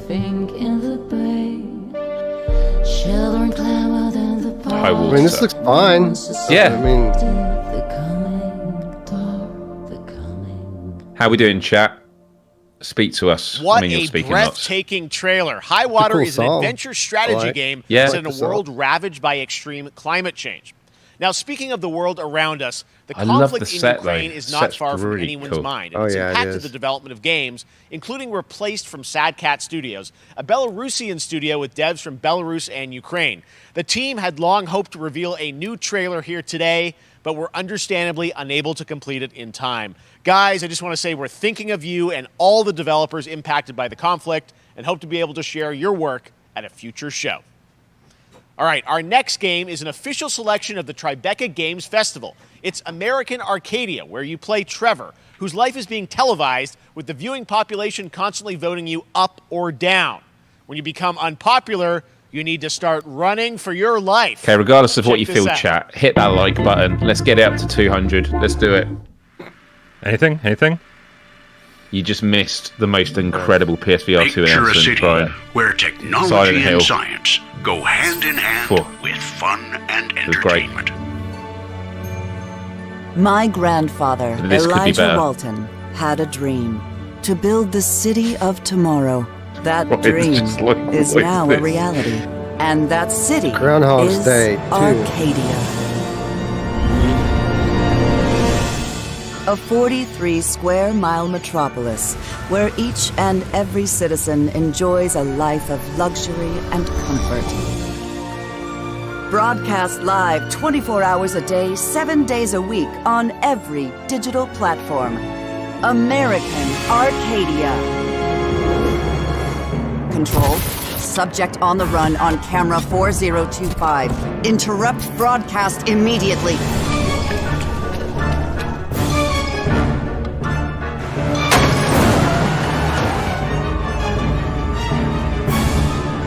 I'm actually kind of digging this. Listen to me. We can't allow Trevor Hills to escape under any circumstances. Trevor. Yeah, Trevor, can you I hear think me? I'd play this on like the Switch or careful Vita or something. don't make a sound. I don't think they make Vita games anymore. Don't worry.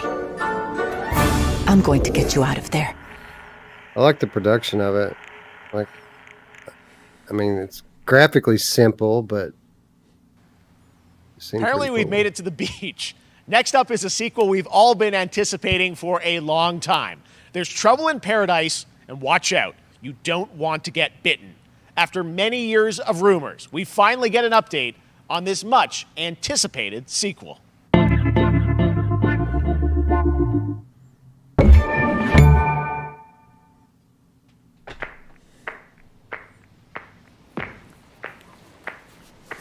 Wait. Is this Dead Island 2? This is Dead Island 2. That's what it looks like. No. I'm lying. This can't be Dead Island 2. I just made that up. The way the trailer began looks like an old Dead Island Yeah, it's trailer. Just wait, you might get taken out by a zombie. the CGI trailer for Dead Island 2, the one they put out a Oh. while back, had something similar to this going on. That's what made me think of it. Thank you. Goat Simulator 2. Oh, yeah, that's what this is. I enjoyed Goat Simulator. It was nice to just, be put in the shoes of goats and get a sense of, where they're coming from. It's good. All right, listen, if they don't show Dead Island 2 today, I'm going to be real mad. Ugh.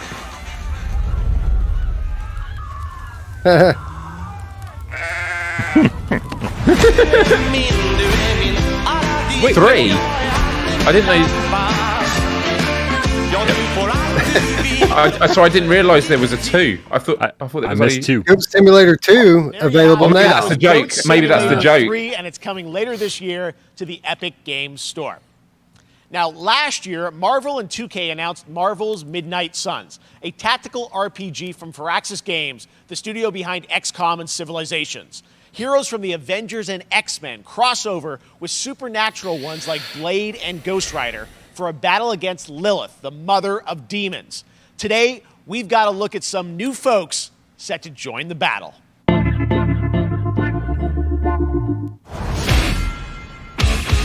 I love Midnight Suns, the comic book crossover. It was amazing.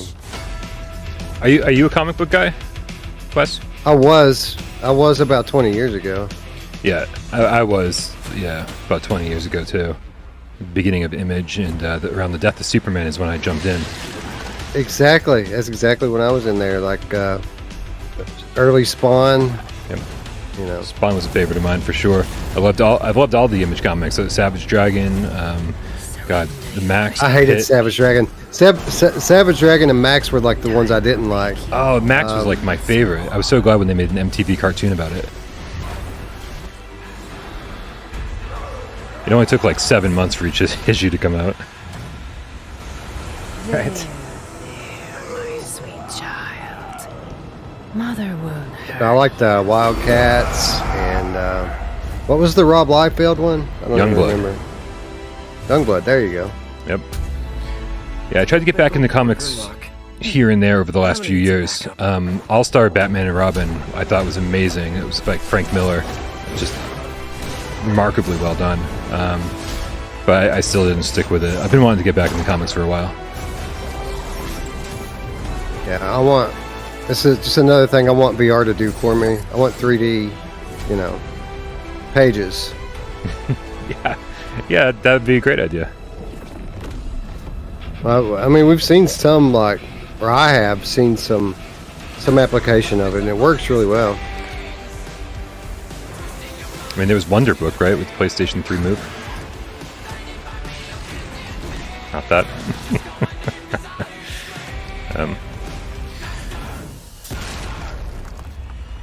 What the hell kind of Venom thing is that? Yeah. Good soundtrack, Looks though. cool. Not going to play it. This does not look like the Midnight Suns I remember. Counting on you again, old friend. 3, 2, 1. That used to always work. Well, it did that one time.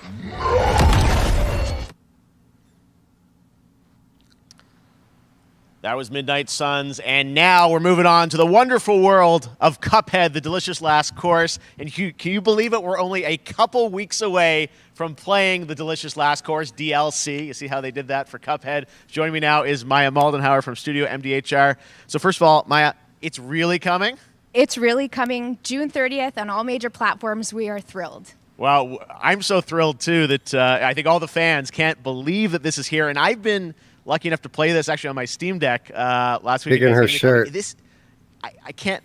People are not going to be ready for how amazing this looks and the backgrounds and what you guys have done. I feel like you've amped up obviously the gameplay. It's difficult as we would expect, but the visual look, you guys have taken it even to the next level, which I didn't think was possible. Yeah, we absolutely did. I couldn't pinpoint one thing that we're proud of in this because we really honed our craft.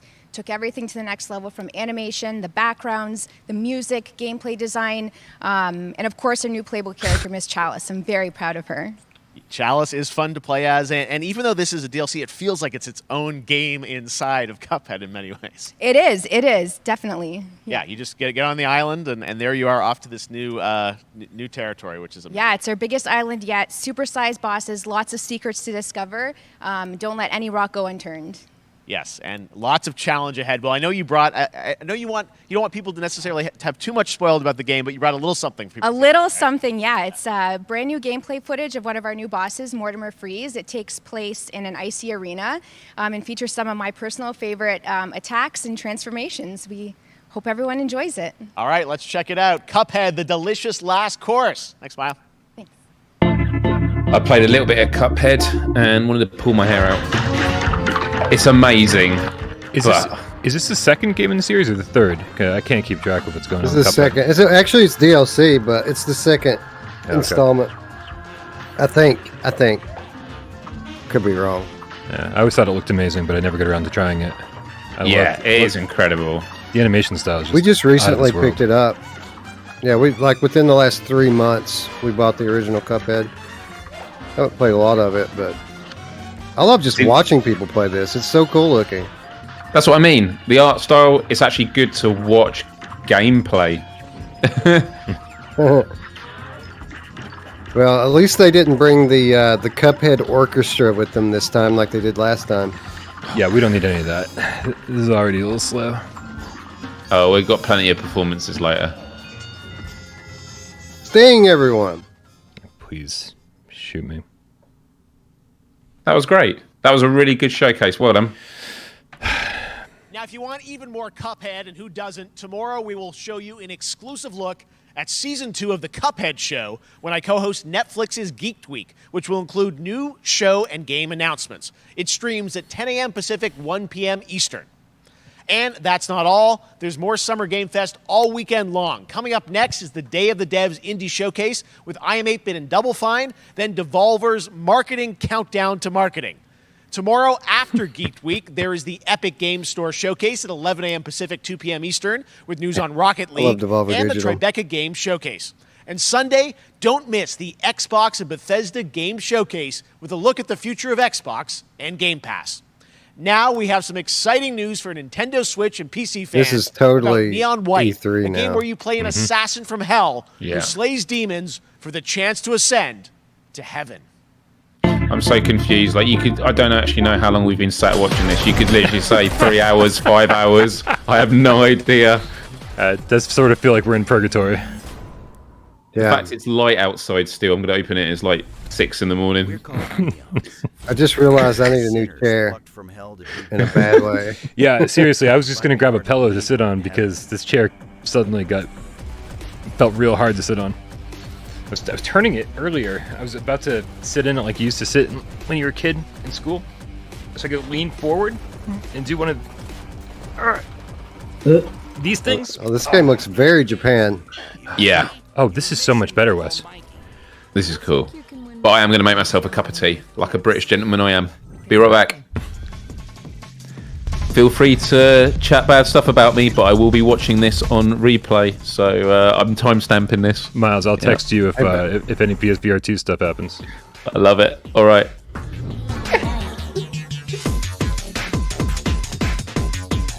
I'm just kidding. If any PSVR 2 stuff happens, we're going to watch it without him. Yeah. We've shown you I'm sure it's lots gonna of happen games any today minute. made by huge teams. Now it's time for a game made by a single father in Poland. Over the past year, he's brought on some help to bring his vision for a fast-paced action game, Midnight Fight Express, to life.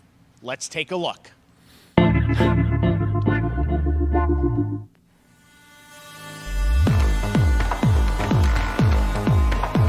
know the saying, get knocked down, get up again, that whole spiel. Well, it's time, partner. Time to rise up. Together. I don't think that's a saying. I think he's just quoting a Chumbawamba song.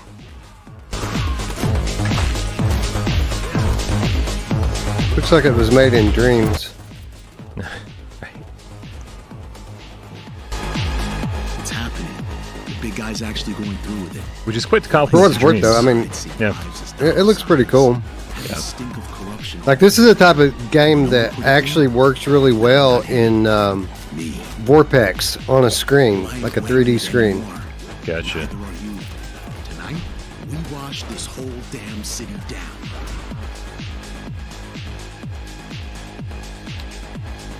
I'm sorry. Did they say the stuntman from God of War? These are the kind of credits we're giving now. The writer of Destiny and the stuntman from God of War. Please tell me I missaw that.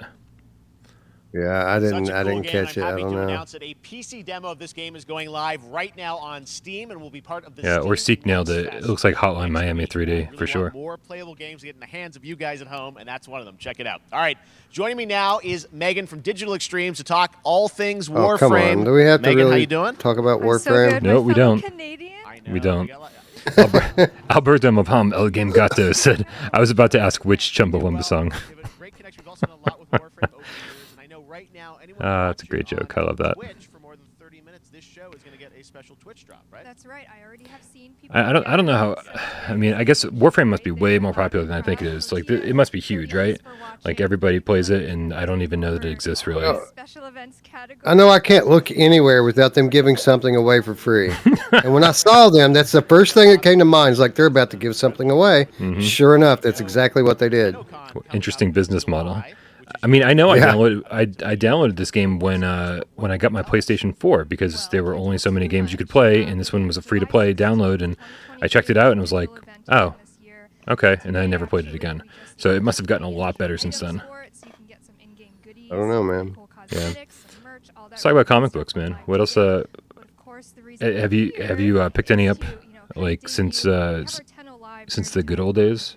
Is there Not really, just back? the Walking Dead visual novels. Like, I became a fan of the television show and then decided to go back and read those, which were great, obviously. had But one no, of the- I mean, like superheroes and stuff. It's been a while. I've had one of the Walking Dead compendiums like forever. I think it came in like the PlayStation 3 Telltale like collector's box set, and like, but I've never opened it because it's like a collector's edition, and it's probably worth nothing. And so I just there's all these things that I just don't open because they're collector's editions, and though they're worth absolutely nothing, I'm like, well, I Oh, can't what? open Warframe VR? it. No.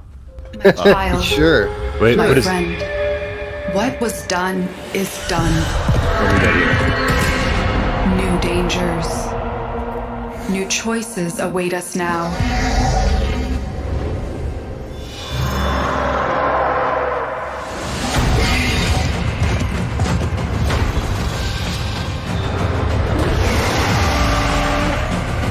I like that horse thing. That's pretty cool. Yeah. Space horse. For now, dream of who we were and of who we have become. So many sirens on my end.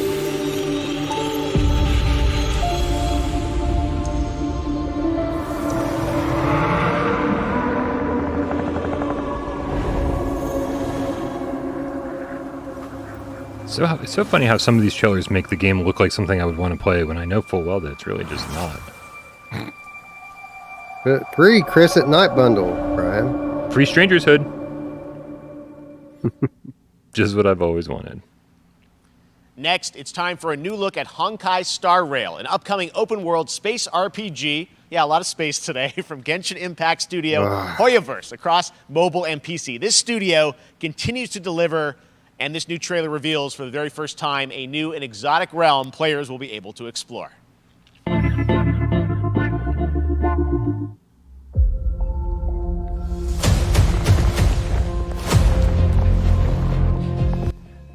Listen, I would take Genshin Impact in VR. I feel like that would be a fun game. I've been wanting to play it. I know you can play like a significant portion of that game without spending a single penny.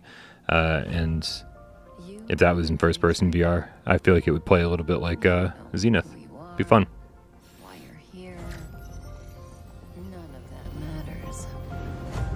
In the near future, you Miss will Pretty. encounter many perils. You will meet companions who treat you like family and embark on unimaginable adventures.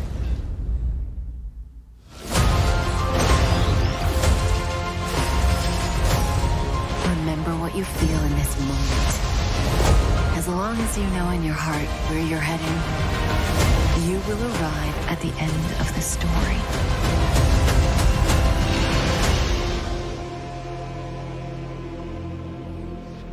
That's the you I like.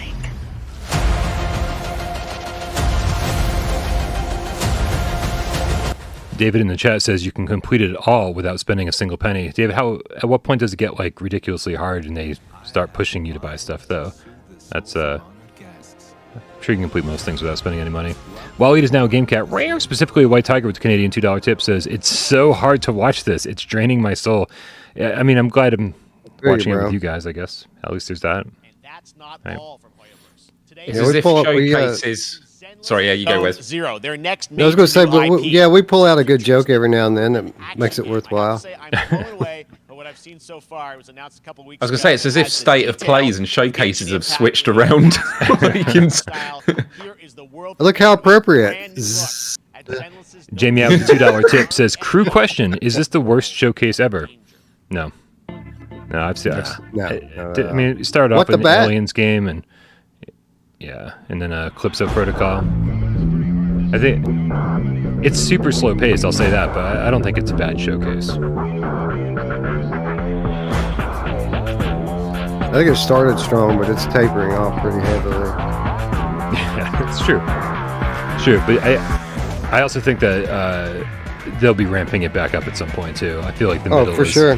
The middle is for games that belong in the middle. It's like a mayonnaise sandwich on expensive bread.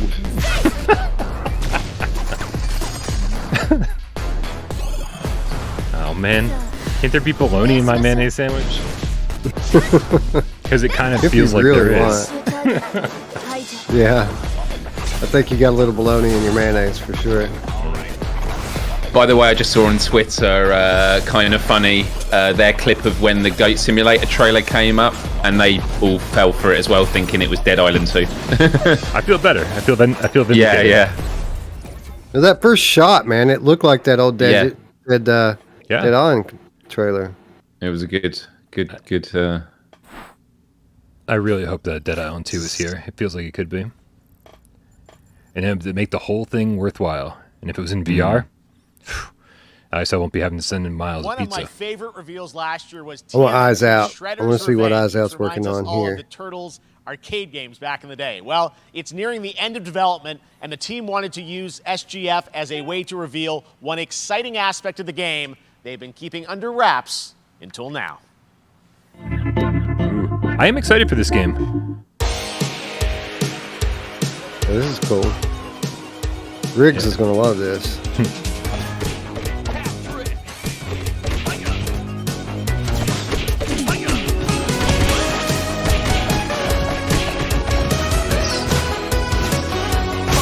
So cool. Love the music.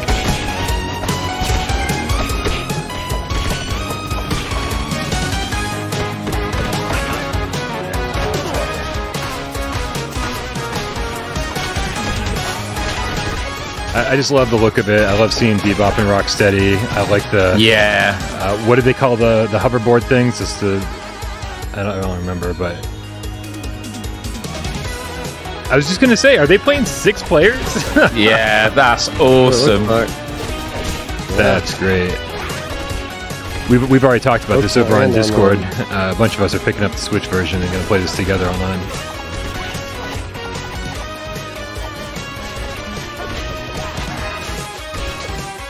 And we do know that these type of games can be VR ready.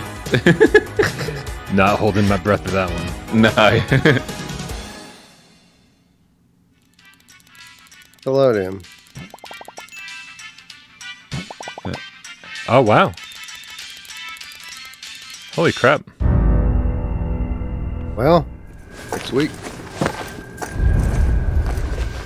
Dead Island 2 is trending.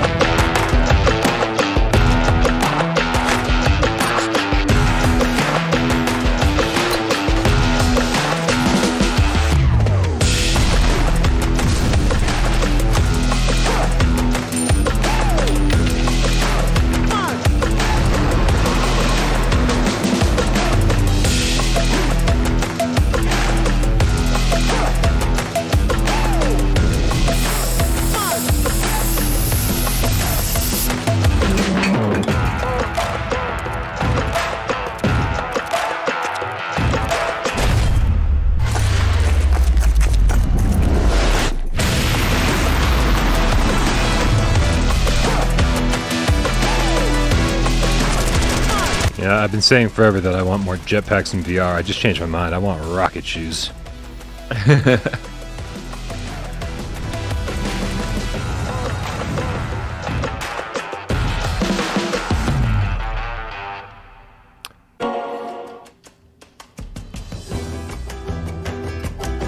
Super people. Amazing.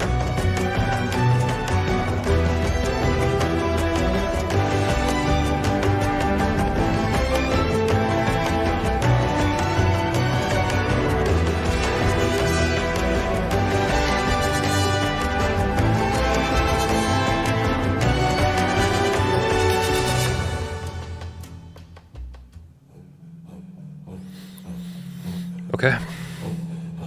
I'm happy for whoever is interested in that. Yeah. Good for you. That's a nice passive aggressive. Sort of my whole life, Miles. But that's karma though, because then you want them to be happy for us, and hopefully that will manifest some PSVR 2 stuff. They won't be. Like, VR is such a fad. Oh man, they're wasting resources on this. They could have made a real game. Yeah. Wow, that girl looks really realistic. See, I hear so often about how what we're missing out on playing exclusively VR games, and how there's so much depth with flat games, and how VR has a lot of catching up to do. But when I sit through an event like that, I don't feel that way. Yeah. You know, maybe at the beginning when I'm watching Callisto Protocol and stuff like that, but the vast majority of flat games are just not for me at all. Allows you to shape your civilization. Yeah, I'm kind of with you. I mean, they were obviously, you know, they were for us for quite a while. You know, I wonder what One Piece has to offer here. I am actually a really big One Piece fan. I love the anime, but I'm going to listen to this just for a second here. With One Piece Odyssey. Monkey D. Luffy and his crew of pirates are off on their next adventure. This trailer reveals the setting, a mysterious island where Luffy and his Straw Hat crew become marooned in this exciting upcoming JRPG. I love that I'm just torturing all of you guys when there's a game that I want to pay attention to, but for everything else, I'm just like, kill the sound. It's not the Without Parole stream, it's just the Brian Paul. What interests Brian Paul stream? Well, you enjoy this, Brian Paul. I'm going to take my turn. Go for it. Taking 5. I'll text you if anything happens. Yeah, I'll be watching for that text.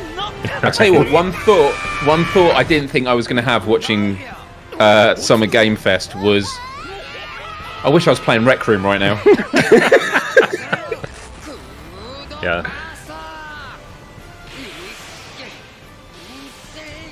But again, all the games that have been shown, they're not bad. It's just like, yeah, it's not just about the game shown. The whole point in having a showcase is the way it's presented, and it feels as though they got way too comfortable with the Game Awards format last year at the end of the year, where it was a 2-hour show, and they're like, great, we can have more people send more stuff, so we can have a bigger show, and it's like, more is not the same as better. Right.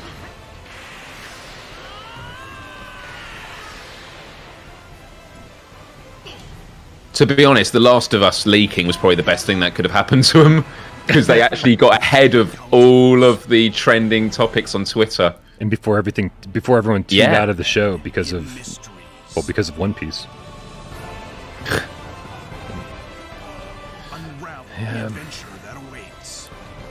Yeah, I mean, this easily could have been probably a 45-minute show with and it could have been high energy, high action, and you know, I think we were talking before the show, being like, oh, I really enjoy the developers and hearing from the developers and whatever, but only when it's fucking necessary, man. We don't need to hear Troy Baker talk about yet another role that he's been in. Like that's absolutely irrelevant. I wonder if anybody cared about that. Oh, world premiere. Let's check. And it doesn't have to be live, you know. Right. It can be well polished. You got your first listen to the English voice cast with this quick new look. English voice cast. Is this still One Piece?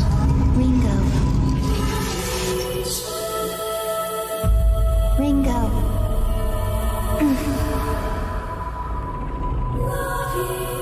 I mean, Jeff Keighley did tweet and say, you know, temper your expectations. There's all going to be games that we've, you know, been revealed. A lot of it's going to be games that we've been revealed before, like longer looks, whatever. So, you know, it's, I don't know.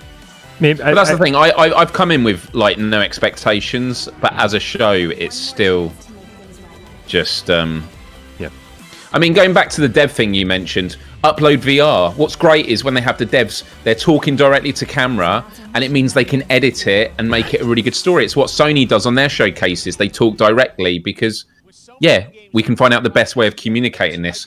Whereas when it's a Q&A, you can see Jeff going, Troy might want to wrap that story up, but we also want to let Roger have a chance to say something. And the epic mega sale is going on. No, agreed. Absolutely. Yeah. But I mean, luckily, most of it's edited. Most of it is, you know, gameplay, but even the gameplay. Like, how long did we see that Call of Duty gameplay go on for? Right? It's like after the first 45 seconds, was anybody like, I need to see more of this? And I think the answer. How long was the Callisto Protocol? 17 the minutes. actual gameplay. But the actual gameplay they showed us, that gameplay section. I don't know. It was like 3 minutes. I don't know. But it felt good. Like, it was a good. Yeah, it's true. That's true. I guess it depends on your interest in the game itself. Because you know, if they start showing off like PSVR 2 horror games, I'm going to be like, 15 more minutes, please. So, sure. Yeah.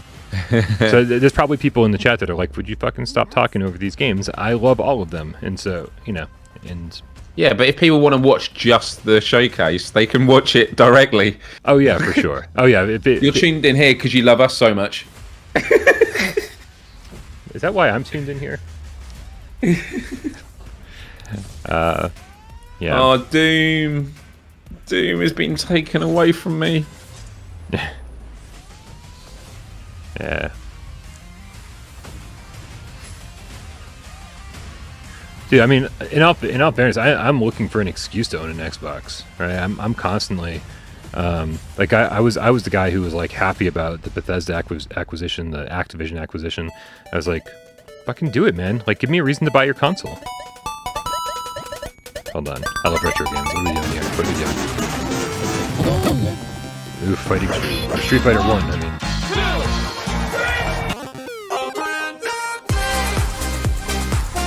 Wow. This looks like quite the compilation. That would go also in VR. Whoa, Wes is light in the background. Whoa. You're gonna get hit with the unexpected in Mario Strikers Battle League. In this no-holds-barred Mario. Have they done a football game before? Sorry, soccer. Hand egg. It's not hand egg. It's soccer. Stephen Killen in the chat says, apparently the Last of Us trailer just leaked. Yeah, it actually leaked earlier today. We showed it before the show. I have issues with it, especially if they're calling it a remake. Hi, my name is Carl, and I'm a developer on Metal Hellsinger. You know how in some games where the music's really good, you feel compelled to move and shoot to the beat? But what if you had to? Very Metal, Swedish. The better you are at slaying to the beat, the This more game does intense look everything awesome. gets. And we have vocal performances from legendary artists like Serge Tankian from System of a Down. So while headbanging isn't mandatory, we do recommend it. Our demo is live now on Steam, Xbox, and really? PlayStation platforms, so go check it out and slay to the beat. Dude, this is how you do it. That was perfect. It was engaging, it was funny, it had character. Yeah, this game I am really excited for. A friend of mine who works at Square Enix actually recommended I got in touch with them to find out if my band could be put in the game, and I was like, I really appreciate the compliment, but there's no way we're getting in a game that's got like System of a Down and like massive bands. Arch Enemy, Soilwork. This is awesome. Go for Ragnarok. I think you should do something like that. Are you trying to tell me Schemata Theory isn't as big as these other bands? I'm afraid so, Brian. Sorry. If you want to return your shirt, I totally understand. Yeah.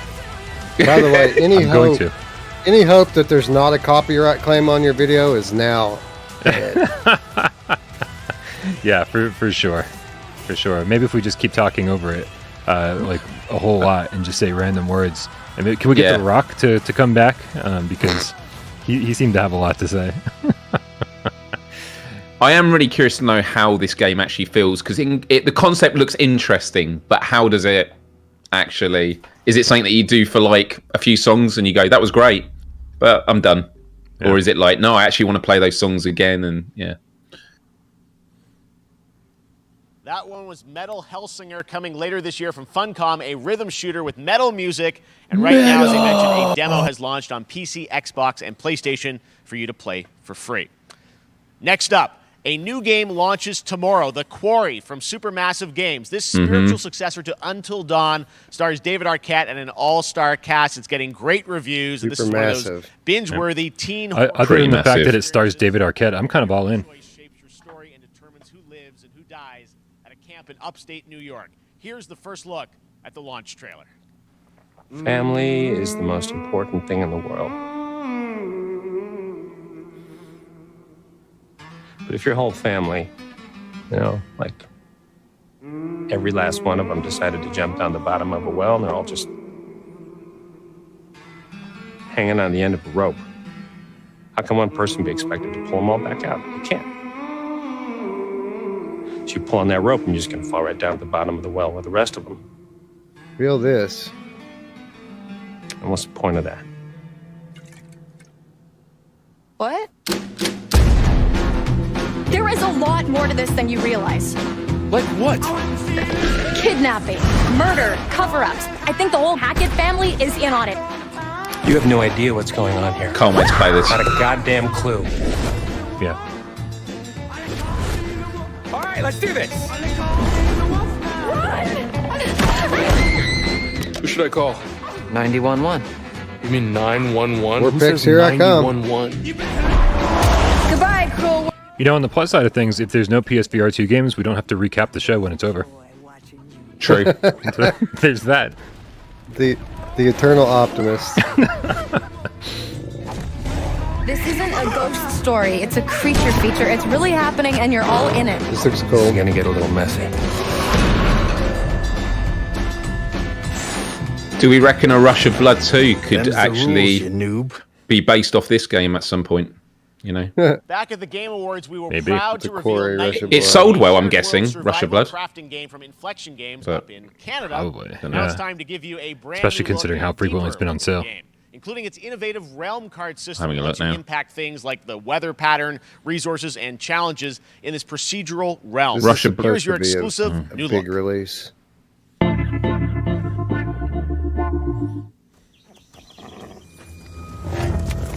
If you find sales figures, Miles, just keep in mind that I bought You're Rush alone of in the Blood twice. realms, I'm afraid. The portals. Okay, I'll take that. Yeah, off. Thanks. same.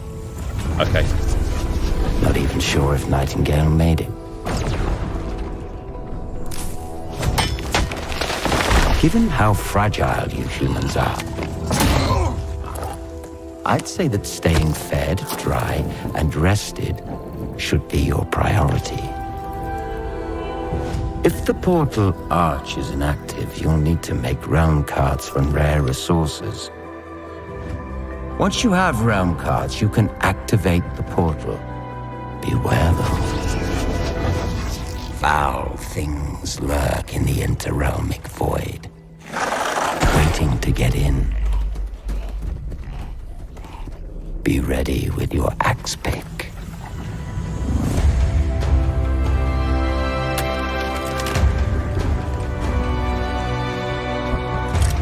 Beautiful.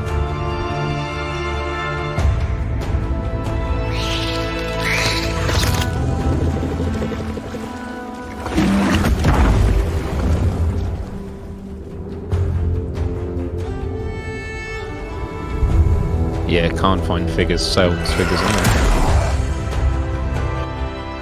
How about you guys? I'm sick of saying and I'm sick of hearing this would be so great in VR. And it's like Right. at what point like are developers gonna start thinking the same thing? 2024? But this Talk about an eternal optimist. and all is mended. Does look good though. Yeah, very much. Would Beat Saber ever turn up at Summer Games Fest, or are they always just going to be at meta events now? Like, genuine question. Like, on August 23rd, are they? the reboot of Saints Why Row not? that we revealed last year. True. at The only thing that Gamescom. can make this Today, better. We're happy to announce the launch of the Beat Boss Saber Factory DLC. demo across PC and console, which lets you design. Be nice if they and did an set electronic character pack of some kind. Saints Row, you guys are gonna No, have a lot right. of fun with it. Check it out. Saints Row Boss Factory. Just when I didn't think Saints Row could get any better. You gotta You do know what it'd be something good to as? capture people's Actually, never mind. attention. So what do we build next? Me. I've never played Saints Row. Those are just Watch Dogs?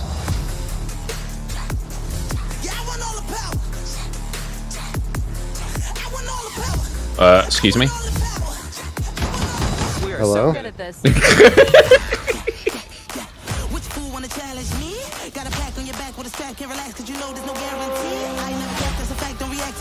Oh, this is everything I hate about everything.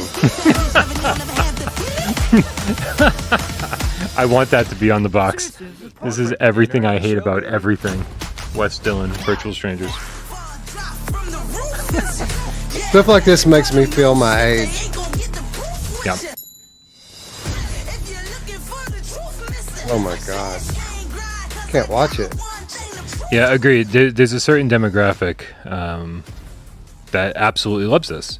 Absolutely loves this and can't get enough of it. Loves modding everything, loves customizing everything, loves, just fucking, and it's not me, man. Like I absolutely love it when a developer delivers this custom experience, and they have control of it. I have zero desire to go in and mod anything. Just give me... I still haven't... I'm still playing After the Fall, but I haven't changed a single skin on anything.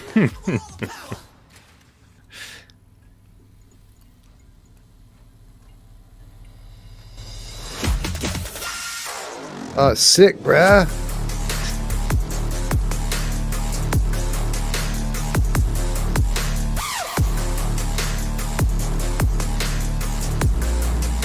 Oh my god, I need some more coffee. Next, we've got an exclusive first look at extended gameplay of Warhammer 40k Darktide, Fat Shark's follow-up to the critically acclaimed Vermintide series. Darktide promises intense 4-player co-op action and terrifying enemy hordes to team up against. And it's out on September 13th for PC, on Steam, and exclusively on console on Xbox.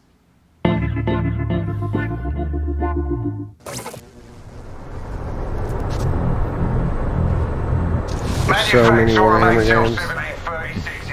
Yeah, I've lost track. There was only one I played, which is when they first did a Command & Conquer style game, and it was actually pretty good. But yeah, the ones I played are pretty good, but they're both VR games, so...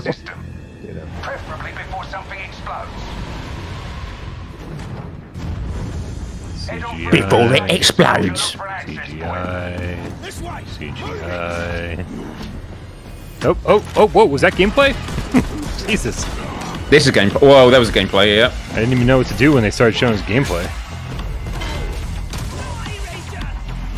And in all fairness, it looks really good. Yep. It'd be great in VR. Chainsword, hell yeah. Love it. And funny enough, actually, The Last of Us isn't actually gameplay, is it? It's all just cuts.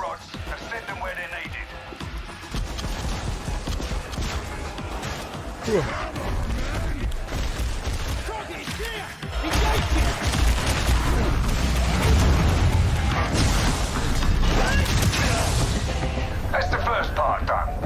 Get to the base of the Alright, well, we need a Vermintide game in VR, apparently.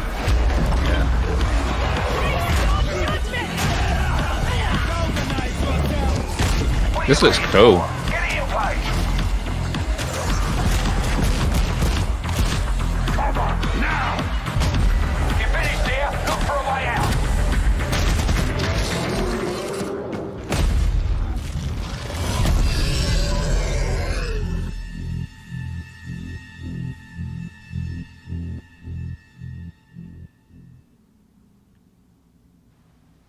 Bloober Team is known for psychological horror games like Blair Witch and The Medium.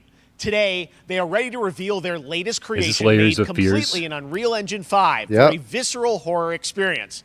It's a return to the world. I do think there's going to be one massive announcement, like GTA 6. Of this. Someone once said insanity runs in I'm very much looking forward to this. Let it run. Cooperation with Anshar. Oh, Anshar Studios. That's a VR studio, by the way. Yep.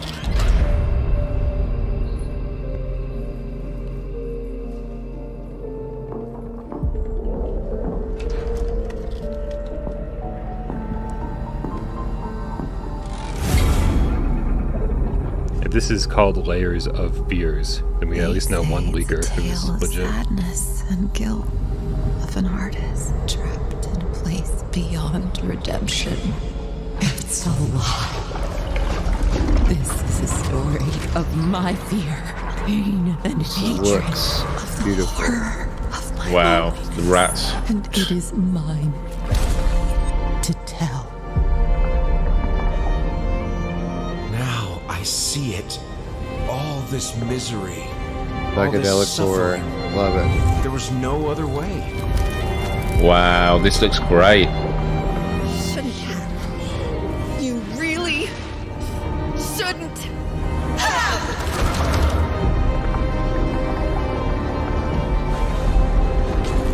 Unreal 5. An empty shell. This will be a VR game. I'm calling it. Yeah.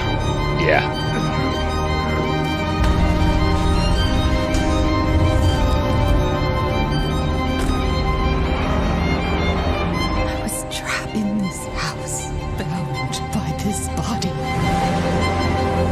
Now, I break free. All right. There we go. I have to double check, but PS5. I think that was a Robert Serrano leak. The name of it and everything. This October, Gotham Knights What do you think they're arrives. doing, Brian? Batman is dead. It's up to the Batman family, Batgirl, Nightwing, Red Hood, and Robin to protect Gotham. To give us an exclusive new look, let's head to Montreal to hear from executive producer Fleur Marty. I love it. Darkwing Chuck says, I'll need layers of beers to get the courage to play this. Layers of beers. Today, we are thrilled to share more with you on one of our beloved knights, Nightwing. This showcase is the first in our character series. He looks like and she's we're been wearing a really looking headset. forward to share more with you as we continue working towards our launch on October 25th. So I hope you enjoy the show and stay tuned. She has headset hair.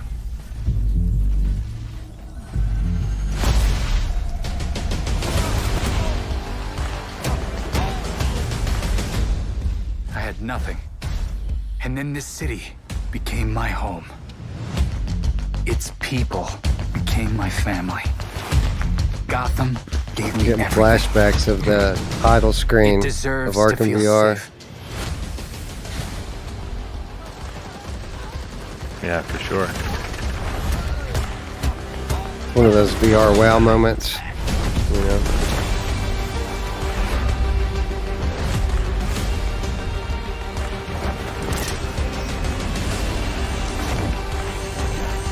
No matter how hard we try, there's always more to do.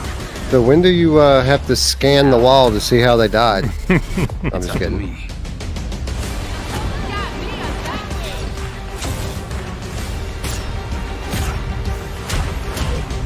Got time for a dance, Nightwing?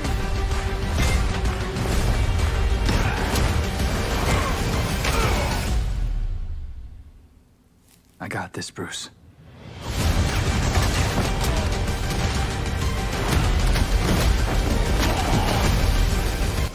Tyler the Tiger says Layers of Fear on PSVR 1 is pretty good. Yeah, better than Exorcist VR? The answer is no. It's a pretty bad port. Exorcist VR is great. That was Gotham Even if Knights, it's buggy. and now we welcome, oh, look who it is. Neil Druckmann from Naughty Dog, co-president of Naughty Dog.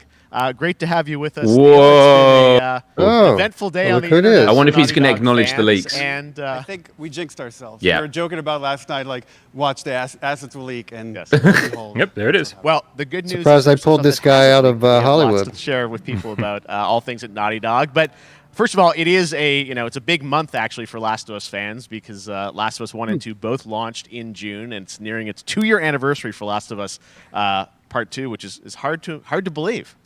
Yeah, it's crazy. 9 years for Last of Us 1, 2 years for Last of Us Part 2, and we still hear from fans. They're still sending us letters and art, and these characters in this journey and this world Miss mean you, so Joel. much to them. And it's just been kind of amazing. Like Last of Us Part 2 early this year passed a pretty big milestone. It sold over 10 million units.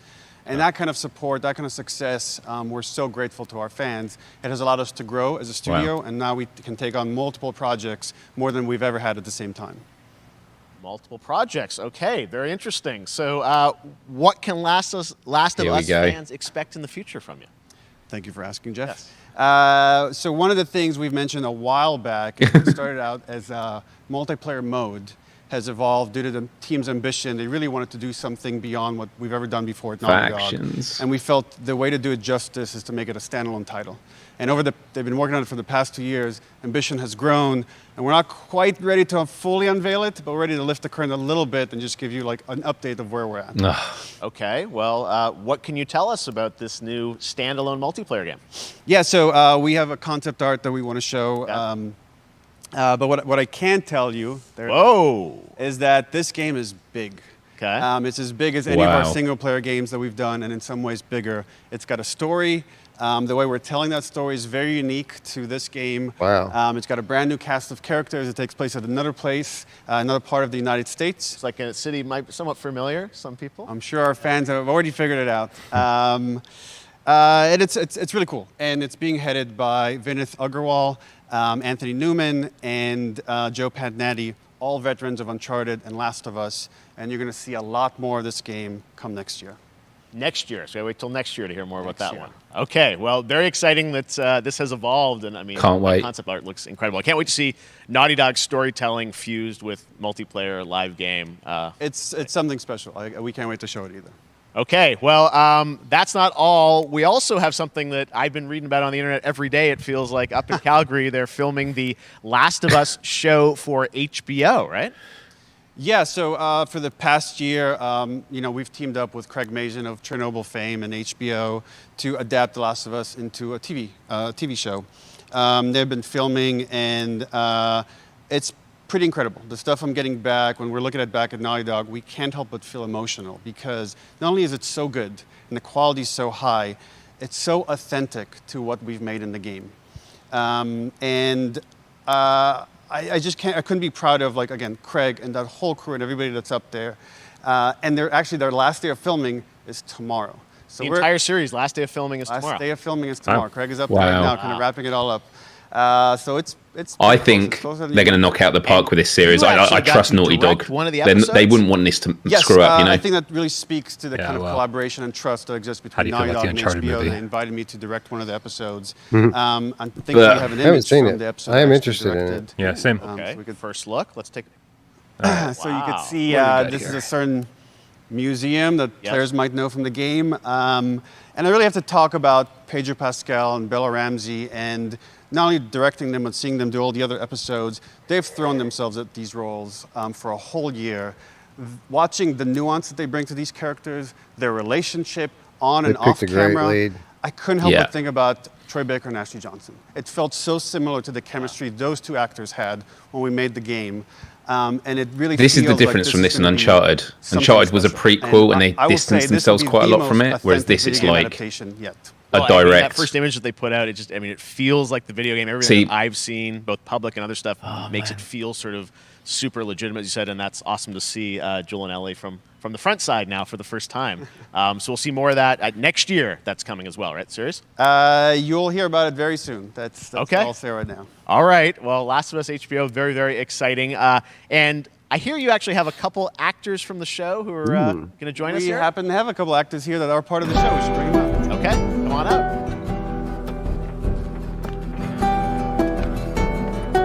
Oh, what's up, guys? Oh, hello. There's something I do want to say about factions, but I'll wait until this segment's done.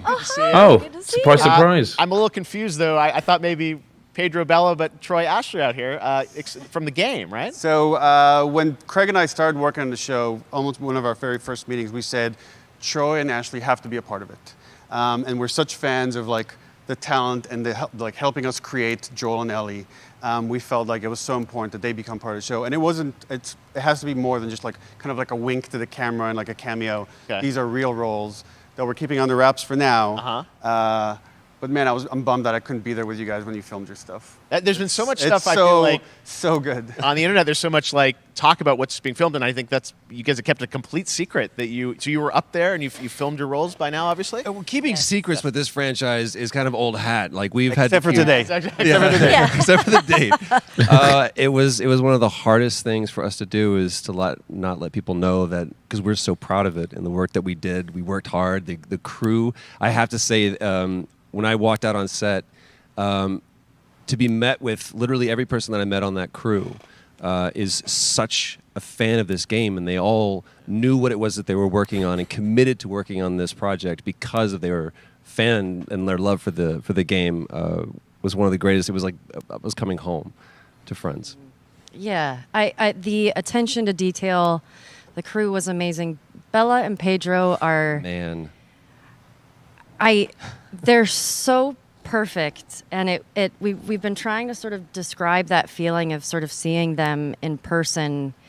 It's like the characters coming to life, but it's so much more than that. I feel like I can't fully explain it, but I am so excited to be a part of it, and just I can't wait to see it. I think it is going to be so good.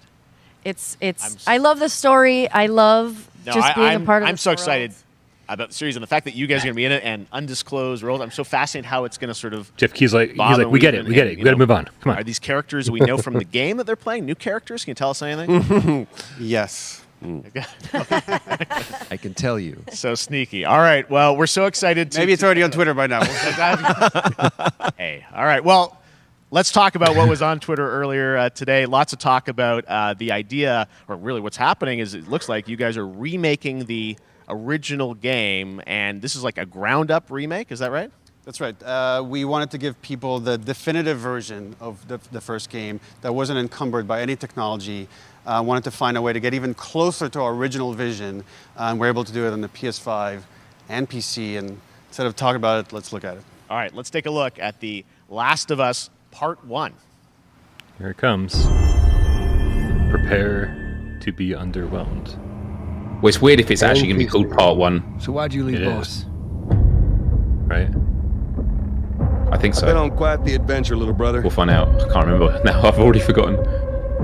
I reckon it's got something to do with that girl. Mix of gameplay and cinematics. It's got everything to do with that little girl. I recognize so many of these scenes.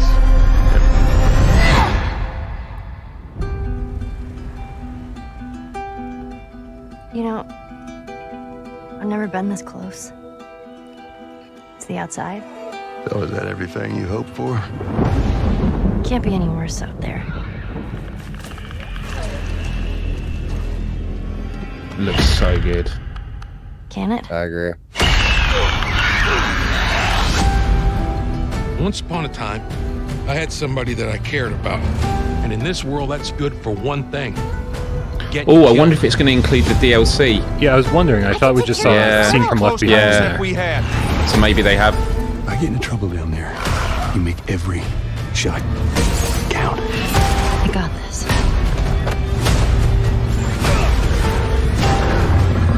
I wonder if they re-recorded anything. I've had some practice. Part 1. Yeah. Truly one of my favorite games of the past decade. Guys, what's your reaction to that? Yeah, we hadn't seen that yet. Yeah, you're watching it in real time. Yeah. It's because you did these. These performances you did a decade ago. Yeah. You didn't go back in. I mean, you used the original performances. Yeah, actually, we came up with a process where we could take the original animation that we did for the faces and kind of like retarget it on these new rigs that have a lot more fidelity. And then the animators went back and We're studied. seeing side by sides here, just how much it has changed. That you went and you redid the models and rebuilt everything. Everything is rebuilt from the ground up. Same art director, re-art directed the whole thing. But the great thing about these faces is that they're closer to the original performance. All the animators went and studied those videos and got it closer to what you did on set.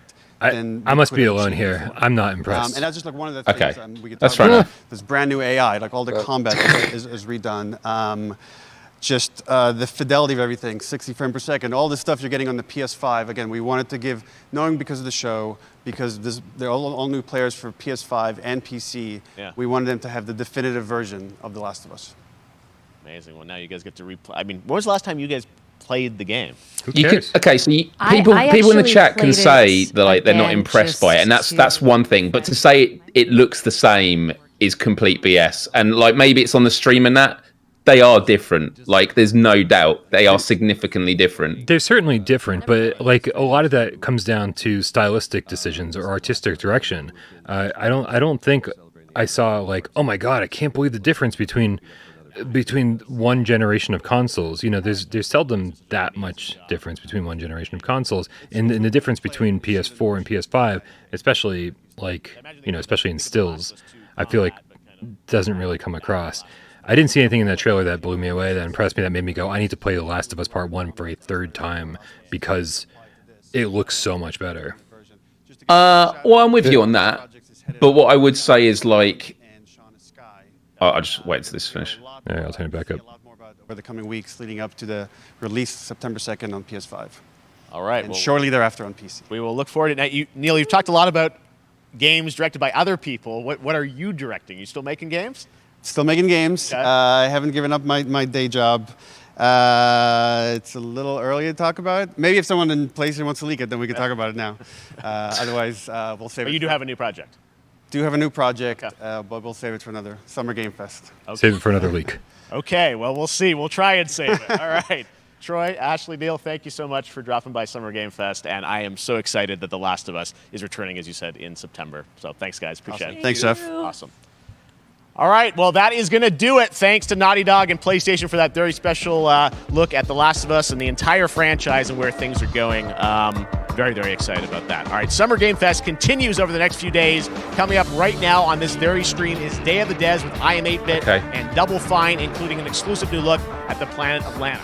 And then the Devolver Digital Showcase. Tomorrow, we've got Netflix Geeked Week, which I'll be co-hosting, and the Tribeca Games Showcase streaming, along with the Epic Games Store Showcase. And then finally, Sunday, it's the Xbox and Bethesda Game Showcase. You can stream them all at summergamefest.com. As for me, I'll see you again in August when we are back live in Cologne, Germany for Gamescom Opening Night Live on August 23rd. And then the Game Awards will return in December live from I'm willing to Microsoft say in Los one Angeles. PSVR game, Finally, I'm 2 excited game to was share the announced. Summer Game Fest And that's, loosely. But I would give Layers of Fear 2 as a insight. I'd give that for one. Thanks for being a part of Summer Game Fest.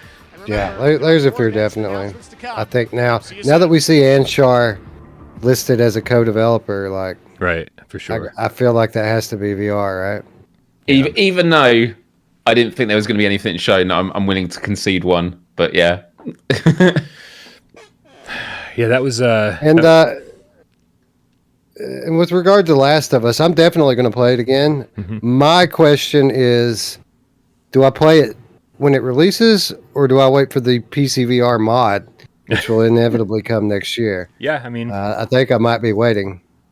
Sounds like the proper way to do it. Yeah, and obviously, it seemed like the chat was pretty divisive. There were a lot of people in the chat saying, "Oh, it looks, like way better," and some people are saying, "I don't see a difference." And it's, I just, if they said, "Hey, this is like yet another remaster," right? I'd be like totally fine with that, and like be like, "Hey, here's your $10 upcharge," something along those lines.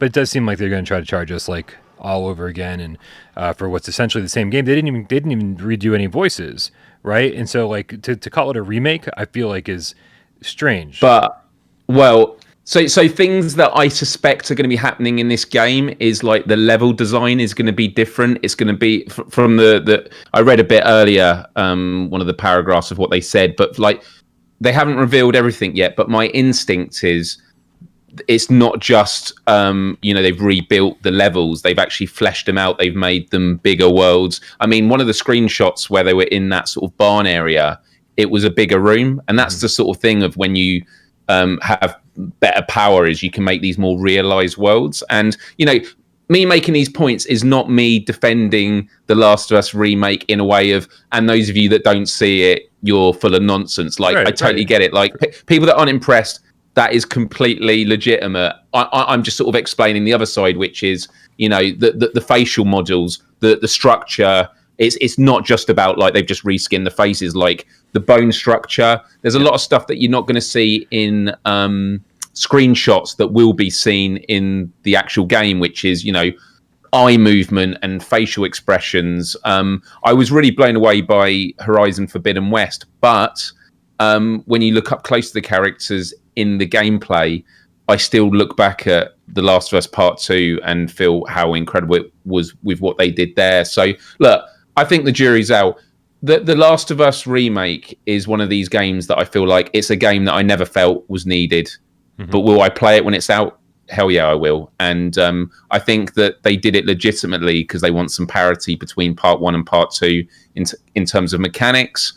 And some people are going to be thinking it's just a cynical ploy to make money. They're a business, they are going to look at making money as well. But and it's a game that took 5+ years to make, so like any way they can make money off of it again, like I don't I'm not blaming them for it. And no, and I don't think it's bad, especially there's so many people who never played it before, and there's so many people who are going to get into it because of the HBO series.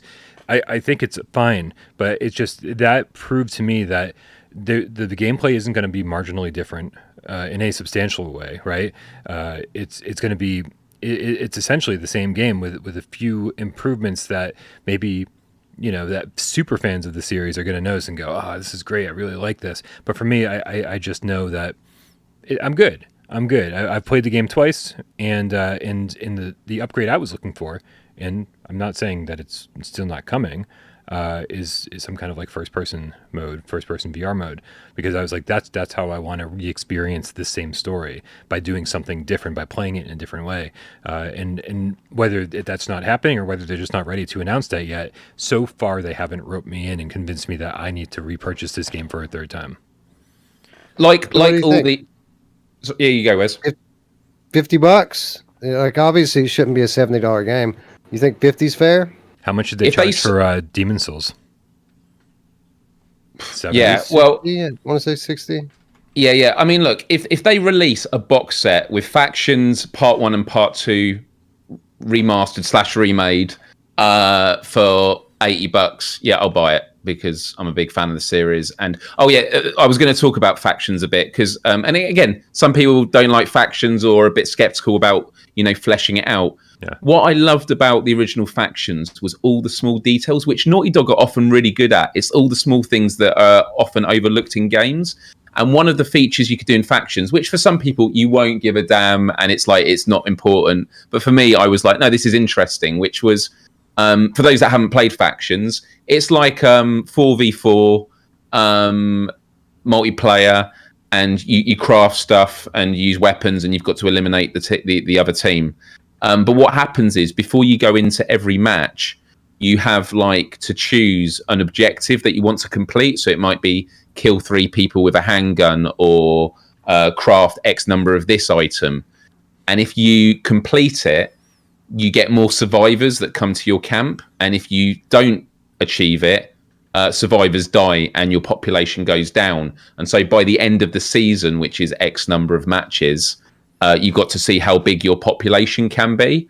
But the thing is, if you choose the challenge of craft X number of this item in a match, you think I'll do that because it's easy. Yeah. But then what happens is, next time that number of how many you have to craft goes up. So you actually want to save those easier tasks for later in the game when it gets more difficult.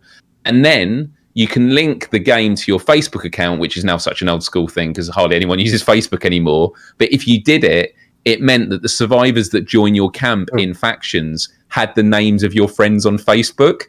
And it meant that you actually cared for them, because on the timeline it would say, Brian Paul has left the camp, or, Wes got eaten by a zombie, and stuff like that. And it was little things like that made it just a really, really cool game.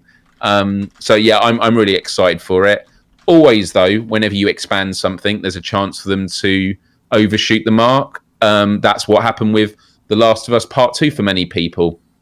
A lot of people hated the game. A lot of people just didn't like it. I was someone who loved it. There was a lot of things I didn't like about it, but the fact that the reasons I didn't like it was why I appreciated it more as an art form, which is a conversation for another time. But that's what great art is. It gets people debating and discussing, and I think Naughty Dog have been really good at that with The Last of Us Part 2. And the fact it sold over 10 million copies for something as gritty and as divisive as it was is an achievement, regardless on what side of the fence you're on. So, yeah, look, I'm looking forward to seeing more in this game. In September, I'm definitely going to play it, but there's lots of new IPs that I'm more interested in getting stuck into. But yeah. Let's get a couple of these tips out of the way. We got $70. It has been confirmed. I saw Jamie on post that. John Martins in the chat with $2 tips says, finally a good Last of Us game. Part 2 sucked. I don't think we need to get into that conversation. I think everybody knows the truth about that. Looper the Underground Game Cat with the €2 says a lot of first-person games. Huh? There were a lot of first-person games. A lot of opportunities for the PlayStation VR 2 logo to be shown. Just like the upload showcase earlier, I just feel like there's this stranglehold that Sony has. It seems like they just want control of the messaging on PSVR 2 right now, where they're not ready to release the grip and say, hey, you're all allowed to say you're working on PSVR 2 games, or you're all allowed to say there's a PSVR 2 mode. And I think we saw that, the first game really to come out and say it was Ghostbusters, which is a Sony IP. pretty interesting how that happened. And the fact that no one else is saying that they're working on a PSVR 2 game, I think tells us something. Pietrek F with the 9 Plantain says, it's a remake as it uses the engine and assets of Last of Us 2. Yeah, I mean, I'm watching the 4K upload now, and I'm even more impressed. Like, just because when you watch a stream, just the slight, downgrade of percentages can make all the difference. Like, yeah. But again, there's going to be people that watch it that aren't impressed, and that's totally cool as well. But I'll put it in the chat for anyone that wants to see it. Yeah, and the fact again, it's I don't think anybody's debating that it's not an improvement. It's just the question is how much do you care? Yes, you care a lot. I don't seem to care at all. Like I'm realizing this right now. I'm like, boy, I really just don't care about this unless it does have PSVR 2 support. And then Donatello Science Game Cat Ringer with a $2 tip says, once again, VR gets the shaft, maybe next year. I will say I'm surprised. I'm surprised. When they started opening the door with the state of play, I was expecting things to start rolling faster and for us to start getting game after game after game announcement. But who knows? September, man.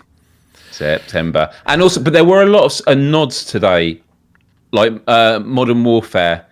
In the 2 months after launch, we'll start talking about the wider implications of looking forward with the franchise. Obviously, it's not a guarantee, but I do think that even the big players are getting their ducks in a row, knowing that, well, until Sony announces more about their headset, why announce stuff now? We'll just hang on and then ride the wave once they make a big splash about it. But yeah, it was disappointing. It would have been nice to have seen one PSVR 2 title, but I was more disappointed just by what a really poorly paced event it was. Yeah, that's 100%. I think that nobody in the chat can disagree with that. This was just horribly paced, and things were stretched out way too long. Pretty much every gameplay piece of gameplay footage we saw went on too long. Every developer interview or every chat that they had after the premieres went on way too long. So yeah, poorly paced. But again, I think if you're just casually watching and just kind of having it on in the background and, like, I don't know, cleaning your living room while it's on and just sort of only paying attention when there's something you're interested in, it's a different story than when we're staring here going, what's the next announcement? What is it? What's it going to be? What is it? So I'm sure there's people out there that enjoyed what just happened. I'll say this.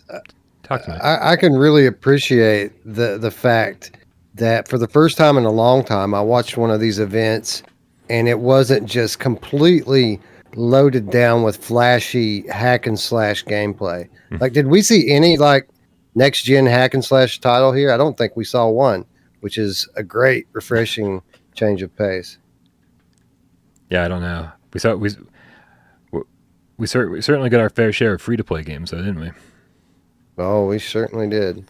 All right, Twitcher asked for us to play the Layers of Fears trailer, and I promise you I will as soon as my computer starts to respond. What were you gonna say? Warframe? Yeah, what? I'm excited for. No, I was just you're talking about free to play stuff. I was just reflecting on that travesty. But I'm excited for Layers of Fear 2. I do think that that's going to be a VR game, and I'm more confident about that than ever, having seen what we just saw. Yeah, what was the 1v1 game that Anshar released? The VR game? Let's see. Anshar, of course, obviously they did all the Anshar Wars titles. They also did recently, what was it? They did another game recently. There's an aim-controlled game, but it was 1v1. You could, some people running on the ceiling, sometimes you're running on the floor. Do you know what game I'm talking about? God, why can't I think of the name of this game? I never reviewed it because it was, nothing to review. It was just so shallow, and they never added anything to it. Craziness. Actually, I think, maybe, did they do Deathlap? They might have done Deathlap. I don't know. Wally is now a Game Cat. Specifically, White Tiger with Canadian $2 tip says this 100% now confirms a September Sony showcase. Yeah, to me, it says that something's coming. Sony's got something up their sleeve because, again, this would have been the perfect place to showcase a lot of PSVR 2 stuff. Interestingly, Layers of Fear was leaked ahead of time, but I believe the same leakers who leaked out said God of War Ragnarok was going to be here, and we saw nothing from God of War Ragnarok. So, at what point do we see Ragnarok? Does Sony have something else coming before September? That's another big question. I'd heard rumors of something coming before September, but when State of Play get bouncing around on the calendar, I don't know. I just never got clarification on that. It seemed weird to have a State of Play at the beginning of the month and a showcase at the end, but who knows? The game you're thinking of is Telefrag VR. Yes. Oh God. They also did Detached. Yes, that's right. Detached was amazing. I mean, by amazing, I mean poor game design, but amazing experience. Right. Yeah. Man, that should have had move support. Baldur's Gate, Observer System Redux, Darksiders 3. They've got a Dead by Daylight. I mean, they've got a pretty good little portfolio here. Nice. I'll say my favorite part was definitely Goat Simulator 3. I think that was the star of the show. Not everybody on Twitter asking where's part 2. Yeah, I mean that was just a great reveal altogether. Not only did they troll us with the Dead Island trailer intro, thinking that we're finally going to see something that has to do with Dead Island 2, but then on top of it, it was a hilarious trailer, and the game looks like it's really fun. So, well, if Ragnarok wasn't shown, you guys, and no more PSVR 2 games were shown, I feel like we're gonna. Sony's got something up their sleeve, and we just have to be patient and see what they have, because I don't think State of Play was the end of it, and I don't think we have to wait till September to see more. But that's a pizza bet for another time. Gentlemen, yeah, I mean, look, I still stand by what I felt, which is I really do think September is it, because the window until then is God of War Ragnarok. That is all PlayStation is clearing the decks for. And then once Ragnarok is out, it's like, okay, what's the next phase? And September, it's not just about PSVR 2. They have so many first-party titles that they're yet to announce. And I do think that Sony have learned the past 2 years about the power of having a showcase that just blows people's minds with so many games, because Xbox have done it well the last couple of years, where every game they show, it ends with available on Game Pass, available on Game Pass. And Sony's strategy is, well, we're not going to have them on PS Plus, but we're about having really great first party games. So it's an expectation, but it's also a hope that September is the best showcase they've ever done. But we'll wait and see. Right on. All right, gentlemen. Well, this stream has been going on for almost 2 hours and 45 minutes, and without any real PSVR games to be seen, I think we have exhausted this wrap-up as much as it needs to be exhausted. Thank you again to Miles Dyer and Wes Dillon. Make sure you guys go subscribe, spread the love, and go subscribe to their channels. They do awesome work over on Miles Dyer and Virtual Strangers. And guys, thank you again for hanging out, everybody in the chat, and especially for a showcase where, this didn't have VR plastered all over it, and there was no real logical reason for us to stream it on without Parole, and no logical real reason you guys decided to come over here and watch it with us. So we definitely appreciate each and every one of you.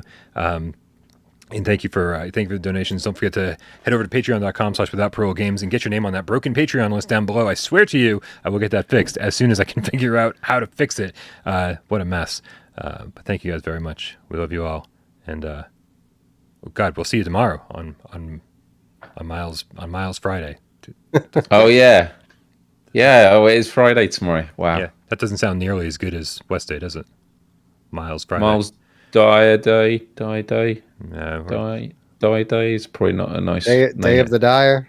Day of the Dyer. I'll throw it to the think tank and see what they come up with. Yeah. All right, you guys. Thank you so much. We love you all. Love you all. Have a good one.